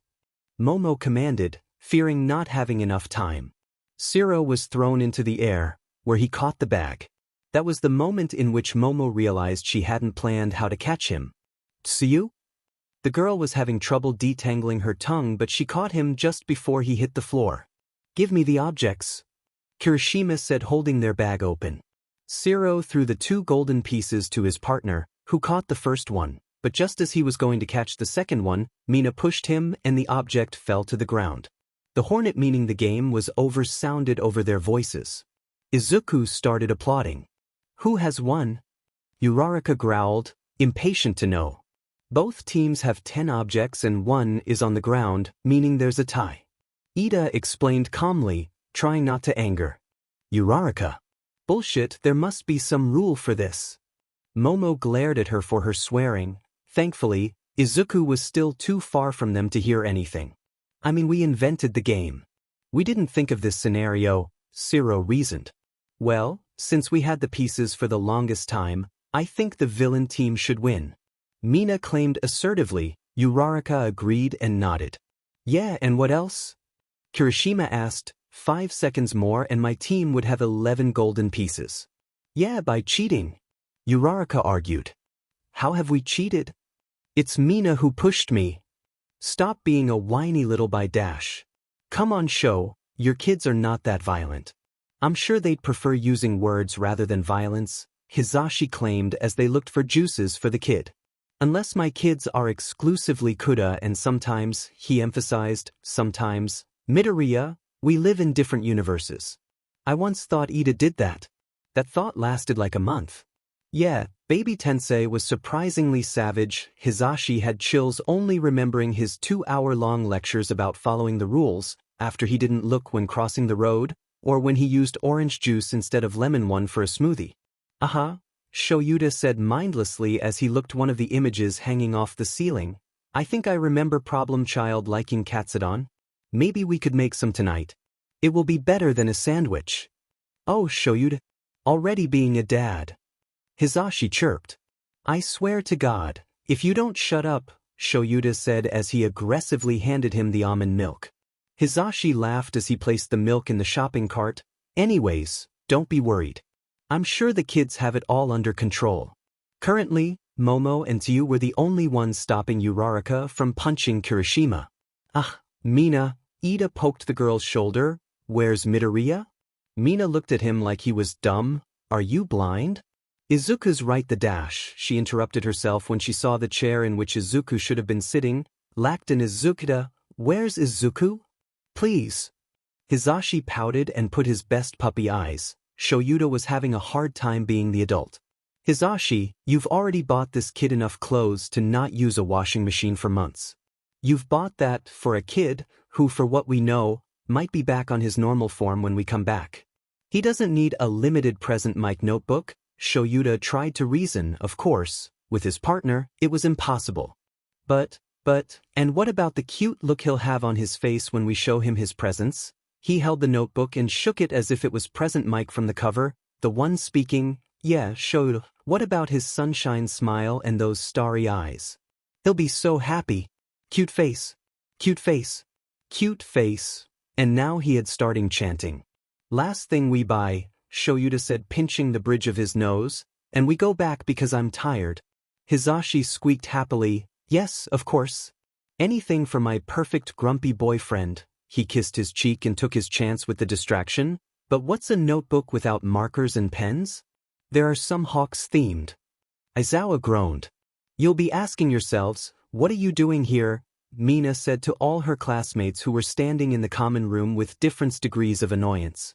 My main question is what the heck are you wearing, but go on I guess, Shinso said bluntly, with a bored expression. He had probably been napping since he hardly slept at night. Well, I think your costumes look très fantastique. Mine would have looked spectacular too if someone, Aoyama said, throwing an accusatory glare at Bakugo, hadn't ruined it. Get it, Bakugo answered. Well, the reason we've called this meeting is because we have an issue, Kirishima said, trying to prevent another fight. No one dared to say a word. They had a bad feeling about this. Well? Sato asked. We've lost Izuku. Uraraka said quickly. He was sitting happily on the chair and a moment later he was gone. Everybody froze. This wasn't good. Well, it isn't that bad, Jair tried to comfort her classmates. I mean, if you haven't been outside of the common room, then he must be in the building. They all stayed silent looking down. Because you didn't go outside of the common room, right? Shuji asked. The silence continued. Right. Kaminari asked worriedly. Ida and Momo looked down, Mina and Ochako laughed nervously, Kirishima and Siro rubbed the back of their neck with a sheepish smile and Todoroki and Tsu didn't know what to do. Well, it's kind of a funny story, Mina said trying to release the tension. The class exploded. How so? Dumb? Bakugo yelled. I'm sorry, but weren't you supposed to be the responsible ones? Shinso asked pointing accusingly to Momo and Ida. We all have our lows, okay? Momo tried to defend herself. Izuku tricked us. Newsflash, idiots, he's a 5-year-old kid. He can't trick you. Bakugo kept telling them that their degree of stupidness was out of this world. I'm with the Pomeranian in this one, Hitoshi said. Sometimes, in my dreams, I'm in Class B. They are not dumb. They don't get attacked by villains every Tuesday. Maybe they are a bit bland, but I fit perfectly. Ojiro looked at the sky daydreaming and asking God to end his misery. You were 8 people, how none of you noticed a kid disappearing? Sato inquired. Well, we were busy trying to keep Uraraka from killing Kirishima, Todoroki explained with a neutral tone, as if this didn't face him. Dumb, Bakugo repeated, very effing dumb. Come on guys. We should stop fighting and find Izuku before Aizawa comes back and unalive us. Mina tried to put peace. What? You are the ones who messed up, he'll come for you, not us. This is your problem, Jairu said. You really think that? Mina asked, you really think that when we tell Aizawa we've lost Izuku, the kid who he has been attached to since minute 1, he'll let you explain it wasn't your fault? He'll murder us all. So, this is our problem, Mina said, gesturing all the class. We are all gonna die. Hagakure exclaimed, Mashareo, if something happens dash. He'll come for us, one by one, and take our lives with his bare, cold hands, Tokoyami said. Bro, I think you're going a little overboard, Kaminari patted his back. Look guys, we still have a chance. Momo explained, we can find Midoriya and don't die. Yeah. Mina cheered, we still have plenty of time to find him. A ding sounded from Ida's mobile phone. Said boy checked the screen and paled, Sensei says they'll be back in 25 minutes. Everybody stayed silent. He wants to know if everything's okay? What do I say? Just say everything's okay. Mina said as if it was obvious. But nothing's okay, he said anxiously, gesturing at their situation. Mina let an exasperated sigh. Just give me that. He grabbed the phone. Everything's okay, Sensei, and with Ida style, drive safely. Ida took back the phone. Did you put an emoji? It looked bland. I never emoji. He's going to know something's wrong. Ida looked at Mina as if she was crazy. Don't overdramatize, it's just an emoji, she argued back. Just an emoji? Can we go back to the part of, they'll be back in 25 minutes? Jair asked. We're all going to die. Hagakure braced herself. Guys, stay cold-headed. We have to go fast and find Midoriya. We can't afford to lose time, Momo tried to reason. You're right. Where were you when Izuku disappeared? Ojiro said, desperation vanishing fear. The 8 babysitters laughed nervously again. Ground beta? Mina said softly. They all exploded again. Of course it was FNG ground beta, Bakugu complained. So, what we learned today? Hisashi asked. Karens are beaches and they'll steal your chipotle, show you to side. Exactly. If you came with me more, you'd know these things, Hisashi explained. They are cultural knowledge. Whatever you say. I'm not coming back in 10 years, Shoyuta answered. Meaning, Hisashi pouted while driving the shopping cart. Well, as I was saying, the case is strange because this guy seemed to sap dash. Shoyuta stopped talking. Hisashi glanced at him worriedly. Sho, what happens? He followed Shuta's gaze and saw it. Oh, that's a cute onesie, he said when he saw the piece of clothing for kids. It was a black, cat-themed onesie. Shoyuta coughed. I don't know what you're talking about. Don't deny it. You want to buy it for the little listener. No, I don't. Let's go, we have an army of problem children to take care of. He tried to grab the shopping cart and go outside, but Hisashi stopped him on his tracks. This is the shopping mall spirit, follow your heart, he said as he placed a hand on his chest. Do you want the cat onesie or not? This is bullshit, Aizawa groaned as he grabbed the wallet from his pocket. This has been a great day, Hisashi said with a cheerful smile while they placed the stuff they had bought in the car. Shoyuta smiled softly. If Hisashi was happy, he was happy. He agreed and sat on the passenger seat. He took out his phone. Oh, Ida has answered me. He then saw the message. He saw it again and a third time. Yep, that was without a doubt an emoji, Hisashi, start the car, Shoyuta practically commanded. Something's wrong. I can feel it. We have to go. Has anyone found him? Mina asked from the floor. She was currently checking below the couches in case Izuku was there. No, the campus is too large and I can't hear him. The brat is stealthy. Jairu complained. This wouldn't be happening if people had common sense and didn't go to ground beta to show off your quirks to a toddler, Ojiro said accusingly. You would have done it too. You would do anything for Izuku's admiration. Trust me, Mina tried to defend herself. Maybe, but I'm sure we would have left unattended a literal toddler, on a place where heroes train and where many things could fall down or explode and kill them, Shinso argued back. Seeing it like that, maybe it wasn't a good idea, Uraraka suggested while looking on the restrooms. No shit Sherlock, Shinso said harshly. Even Kaminari wouldn't have such a stupid idea, Ojiro reasoned. He was comparing them to Kaminari, that was rough. Hey! Kaminari joined the conversation, but he's right. Guys, senseis are coming, Uraraka gulped, pointing the window. Aizawa and present Mike were carrying groceries and chatting. We're going to die, Shinso said. F dash. Mina said, Denki, go distract them.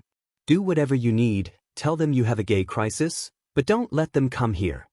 I'll do my best, and Denki ran to the low floor. He'd just have to be dumb and have Aizawa scold him. It was easy. Everyone, you have 5 minutes to come back. Aizawa is here. I repeat, Aizawa is here. Mina said through her walkie-talkie. Down, Denki was trying his best. It wasn't a lot, but he tried. Sensei's, what a lovely surprise, he tried to say on a natural tone, but it was as natural as his pose, which was ridiculous. What are you doing here? We live here, Aizawa said bluntly. How's Izuku? Quick, think something. Who's Izuku? Nailed it. Yamada-sensei arched an eyebrow. Aizawa sighed. Your classmate? The now toddler. Oh, Midoriya. Great guy, so nice. What about him? Mike-sensei closed his eyes in sympathy for the poor kid. Is he okay? Has he behaved? Aizawa asked. Yeah, the little dude has been amazing. Literal angel. Aizawa narrowed his eyes. Great. Let's go see him then. He needs to have dinner and go to bed. Kaminari T-posed to assert dominance. Actually, I need some help with that last essay about hero law. For when is it? Aizawa grunted. It was for yesterday. Now can you please let us in? Yeah, kiddo, we carry ice cream and it's going to melt. Yamada tried to help. I think by now you both know I can't let you do that, Kaminari explained. Aizawa offered him his strained smile, the one that he used to show his students he was very close to make them clean the whole campus with only a rag. Kid, let me in. He struggled to pass over Kaminari. Hizashi gave a pat on the shoulder to their student. In 3 seconds, he was in the second floor. How are you so fast without even trying? Kaminari tried to chase them. Aizawa slammed the door open just a second after Kirishima entered the common room through the window. Now all 1A, except Kaminari, who was still trying to catch Aizawa, and obviously Izuku, was in the common room. Why are you all here? He said, narrowing his eyes, but still full glaring at them. Yamada-sensei had a kinder look on his face. He didn't trick anyone after how much he yelled after the Eri incident. Bonding exercises? Shinso offered. I'll buy that. Where is Izuku? The teacher asked. There was an unbreakable silence. Some students wondered how their funerals would be, others bitterly thought they were going to die surrounded by idiots, Shinso and Bakugu, basically. Well, Aizawa sensed dash, Mina started, but was interrupted by happy giggles. Mr. Zawa. Izuku came out of nowhere and jumped to Aizawa's arms. All the students' mouths were open. Aizawa said as he caught him and scooped him up by his waist. Hey kiddo. I missed ya, he said happily, hugging the man's neck. This had the teacher wide-eyed. Are you okay? No injuries, no white hair, no golden arms. Aizawa said in his neutral tone as he checked him over, making sure he was okay. Izuku giggled. I'm okay. Then he seemed to remember something. Look, he said, pulling a paper out of his pocket. I made you a drawing. It's you sleeping in your sleeping bag. He excitedly showed his work. I am the banana, Aizawa whispered. Hizashi was melting from cuteness and at the same time trying not to die of laughter. What? Izuku asked. Nothing. I like it a lot, kiddo. Thanks, you did a good job. He managed to ruffle Izuku's hair and the kid giggled. Really? He looked doubtful. Of course. And then Izuku beamed at him. Aizawa considered taking a picture to compare it to the sun. Another day. Well, did you have fun? Izuku nodded profusely. We played heroes and villains and it was very fun. Shoyuta decided to ignore the paled and then relieved faces of some students when they talked about this. Really, heroes and villains? Well, that's great. But now you need dinner, okay? And guess what, little listener? We're making katsudon. Hizashi said excitedly. Really? You bet. And you can repeat if you want. Izuku applauded happily and bounced from excitement. Careful, kid, Aizawa said, and you'll eat moderately. We don't want you to have a stomachache. Okay. Good. Say goodbye to the hellspawn, he gestured the class. Goodbye, hellspawn, he said innocently, waving his hand. Aizawa chuckled. Izuku, one question. What quirk was the best after all? Chaco asked. Izuku seemed to think about it. I like Mr. Zawa's quirk. Of course you do, little bro. Of course you do, Kirishima said, tearing up. Thanks for not messing up. Good night, the teacher said before leaving. Can I play with the cats? Izuku asked softly. I promised you would, didn't I? As they both left, Yamada-sensei talked with his students. I don't know what mess you did, but Lil, Aizu has saved your buttes. Now, I have to go to the car to bring the other 10 bags. When he left, Mina fell to the floor. I've lost 10 years of my life. I'm going to kill all of you, except you, Momo, but I want cuddles, Jiraiya said, trying to breathe normally. I'm going to sleep for 12 hours and then sleep another 12, Shinso said. Toshi, that's a coma, Denki tried to reason. I only see advantages. Another day, another 24 hours to take care of a student-turned-toddler without being paid more. Aizawa was very close to throwing himself out of a window. It was 8 a.m., meaning they had only 25 minutes until homeroom, and Izuku refused to get out of bed. Of course, this wouldn't have happened if Yamada hadn't agreed to watch Coco with Izuku after dinner. The film ended at around 11 p.m., and even though it wasn't like Izuku hadn't slept at all, Aizawa had heard that messing around with kids' sleep time wasn't good for them. The proof was just there. Kiddo, come on, Aizawa yawned, poking the child, we need to go. Izuku just whined, mumbling nonsense, and rolled to the other side of the bed. Aizawa groaned. A second coffee didn't sound that bad. I told you, you should have gone to bed earlier, Shoyuta said with a tired, gruffy voice. Just have breakfast. It's not like you are going to do any schoolwork. Izuku kept still with his arms crossed and his eyes crossed, frowning, like he was determined to sleep more. The teacher sighed. When he got his teacher license, he didn't think this would be his future. He started shaking the toddler carefully. Problem child. Can't you just stand up so I can feed you so Cementos doesn't give me the parent talk again? Izuku closed his eyes even harder. Please? To that, Izuku just covered himself with the blanket. The kid now was a lump under the sheets. Aizawa would have chuckled at that if he wasn't so tired and desperate. Okay, Shoyuta, you're a teacher and pro-hero. You deal with stupid teens every day. You fought against the League of Villains. If you dealt with the Kaminari incident with the toaster, you can deal with a sleepy toddler. He just had to think, what would a parent do? Of course, he wasn't his father, he was just thinking about it because he was desperate. But he wasn't a parent. Aizawa's brain lit up, he just had to make a deal, blackmail with him. That's what parents always did on these situations. He was a genius. Hey Izuku, he said, poking the sheets. Izuku just groaned sleepily. Hizashi would have said something like father, like son, how about we get an agreement? Izuku peeked out from the sheets with a curious look. You get out of bed, put something over your pajamas so it looks like I'm responsible, have breakfast and get to class. Izuku frowned, and looked as if he were going back under the blanket, but Aizawa stopped him. And later, when you're a bundle of energy again, I can give you a tour around the school, you can visit other classes and maybe even watch a training exercise. Does that sound good to you? Izuku tilted his head, considering it. Aizawa prayed to every deity he knew, including Nezu. Okay, Izuku finally said. Thank Nezu. All right, come on. Izuku extended his arms toward Shoyuta. What? Carry me, Izuku tiredly said, dragging the words. And yes, it was cute, but Aizawa wasn't going to carry a toddler as if he didn't have functional feet. Kid, I know you're tired, but I think you can still walk. Aizawa tried using common sense. Izuku wasn't having any of it. Okay, fine. Aizawa gave up when Izuku pouted. He had used kitten eyes. He couldn't win against kitten eyes. Wait a moment, I'll find something for you to wear from everything Zashi bought yesterday.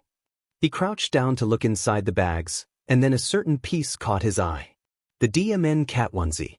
Thinking it through, the onesie was a good option since there were high odds he would just sleep. Stupid cat onesie. How about this, brat? Izuku, startled because of his voice, rubbed his eyes and looked at the onesie. Okay, he said with a very small voice. Okay, Aizawa repeated and helped Izuku putting the onesie over his pajamas. No one would notice. What a responsible guardian he was. You know? You could try helping, he said, zipping the onesie. Izuku just hummed. Aizawa then carried Izuku on his hip to the kitchen. Cereals or fruit? He asked. Izuku yawned. Cereals. Aizawa struggled pouring the cereals and the milk in the bowl with a kid attached to his hip, but he succeeded at the end. He sat Izuku on the chair, but he quickly got down, climbed Aizawa's chair and sat on his lap.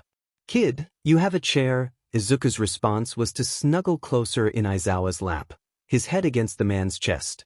Aizawa sighed. At least he had had breakfast before. Do I have to feed you too, or do you think you'll be able to do that? He asked, taking the bowl and spoon from the table.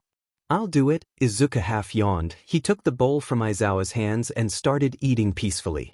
Aizawa tried to think at what moment his life turned to this. What decision he took had led to having a toddler in a cat onesie eating cereals sitting on his lap. Izuku whimpered because of the excessive yelling when they entered 1A classroom. He tried to cover his ears with his hands to lessen the noise, but it was still too loud. He pressed himself closer to Aizawa unconsciously in seek of comfort. Aizawa shot a piercing glare to everyone inside the classroom. When they all saw his "do not F with me now" look, they quickly went to their assigned sits without a word. As you can see, your amazingly loud yells bother Izuku, and he's particularly sensible to noise today. If anyone disturbs him, I'll expel them, he told them without missing a bit. Everyone gulped. They had grown used to these empty threats. But they weren't that oblivious. They could all see Aizawa had a favorite. And said favorite was Izuku. If Aizawa murdered anyone because they woke up Izuku from his nap, they wouldn't be surprised. Good, today we will be talking about the spies of the early quirk era again. He carefully left Izuku on the floor so he could play or do whatever he wanted. As we covered in previous lessons, they worked for both sides and exchanged information for money or other goods. Aizawa shook his arm lightly. It was a bit sore from carrying Izuku all the way there. If I remember correctly, I asked you to search some information of them. Kaminari and Mina were sweating, and Shiro looked pale. Not 15 minutes had passed. Aizawa was writing some notes on the blackboard when he heard Hagakure whispering. The thing with Hagakure is that her quirk provided not being seen, but they still had to work her stealth, since unless she really put her mind on it, her trying to be silent was like an elephant trying inside a pottery store. Oh, he's so cute. Aizawa was going to roll his eyes and glare at her when he saw what she meant. Izuku was laying on the floor sleeping. Aizawa sighed. He knew he couldn't leave him there. Aizawa had done it once when he forgot his sleeping bag. His back wouldn't stop hurting for days. He could grab his sleeping bag and put Izuku inside, but after he had seen an article of babies not being able to breathe sometimes because of blankets. Izuku wasn't a baby, but Aizawa wasn't an expert either, so it was a no. But he couldn't teach while holding Izuku. His arm was still a bit sore from before. There was only one possible solution. He didn't like it in the slightest, but it was logical. He started adjusting his capture weapon and wrapping it around his torso. Then, he gently picked Izuku up from the ground and put him on the space left between the scarf and his chest. He made sure he was securely wrapped and flickered the kid's hair fondly. Then, Aizawa turned to his students. They were all currently gaping. Mina was holding her mobile phone and Aizawa knew she had already taken around 10 pictures, if not a whole video. One word and you are dead. Aizawa, All Might started. Where is young Midoriya? Aizawa just turned to back the counter of the teacher's room kitchen, cup of coffee on hand and a tired expression. A tired expression and a toddler Midoriya latched to his chest and being secured by what it seemed a baby carrier. What? He said with his monotonous tone. Never mind. Toshinori was speechless, but he managed to continue. It looks like young Midoriya is less energetic today. Aizawa used his, "Are you stupid?" "Don't answer," Stuart's glare. "Wow, Yagi, you are so smart. How did you notice?" "Is he okay?" Yagi asked worriedly. Toshinori wouldn't be sure, but he would have sworn Aizawa's eyes softened for a moment. "Yeah, I asked Chio," he said using her given name. "She told me it is likely to be a side effect to deaging. It won't last long though." "Well, that's a relief. I wouldn't want young Midoriya to have even more inconveniences," the former hero sighed in sympathy for his secret successor. "Especially if I have to deal with the after dash." Aizawa was interrupted by a hand patting his chest and a whine. "Yeah, I know, sorry. Let me finish my coffee and we can dash." He was interrupted again by louder cries. Aizawa sighed, massaging his temple. All right, you win. I swear to God, if this phase lasts for more than 2 days, I'll go to Madagascar or something, he said in a lower tone. Happier and content noises replaced the cries. The door opened and a very loud gasp was heard. Shuru, are you wearing a baby carrier? I've got to tell Nemuri. Hizashi asked, then in an even more excited tone continued, is that the cat onesie? Aizawa paid him no mind and took the pillow he kept on the teacher's room for sleeping. Then he responded with a no. Aizawa, what are you doing? Yagi asked. Aizawa laid down on the couch, being mindful of Izuku dancing the Macarena. We are going to take a nap because we're tired. Right, Izuku? He said softly, petting his fluffy hair. It was almost an unconscious action, but it was just so soft. A small voice responded with a aha, and closed his eyes. Haven't you just had a coffee? Toshinori kept asking. I'm going to give you one more chance to shut up, he said, eyes shut. Toshinori was going to respond, because he is dumb dash, but he noticed both teacher and toddler were already asleep. They are just so cute.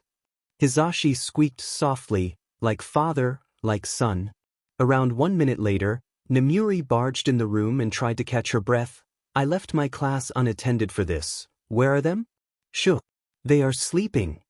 Hizashi reprimanded her, pointing the couch where they were laying down. My eyes have been blessed, she announced, holding her hand over her chest. Then she proceeded to take hundreds of pictures and spam the teacher chat with them. She had to run away from Aizawa for hours, but it was worth it. They would be laughing until they all died. But most of them planned to bother Aizawa even as ghosts.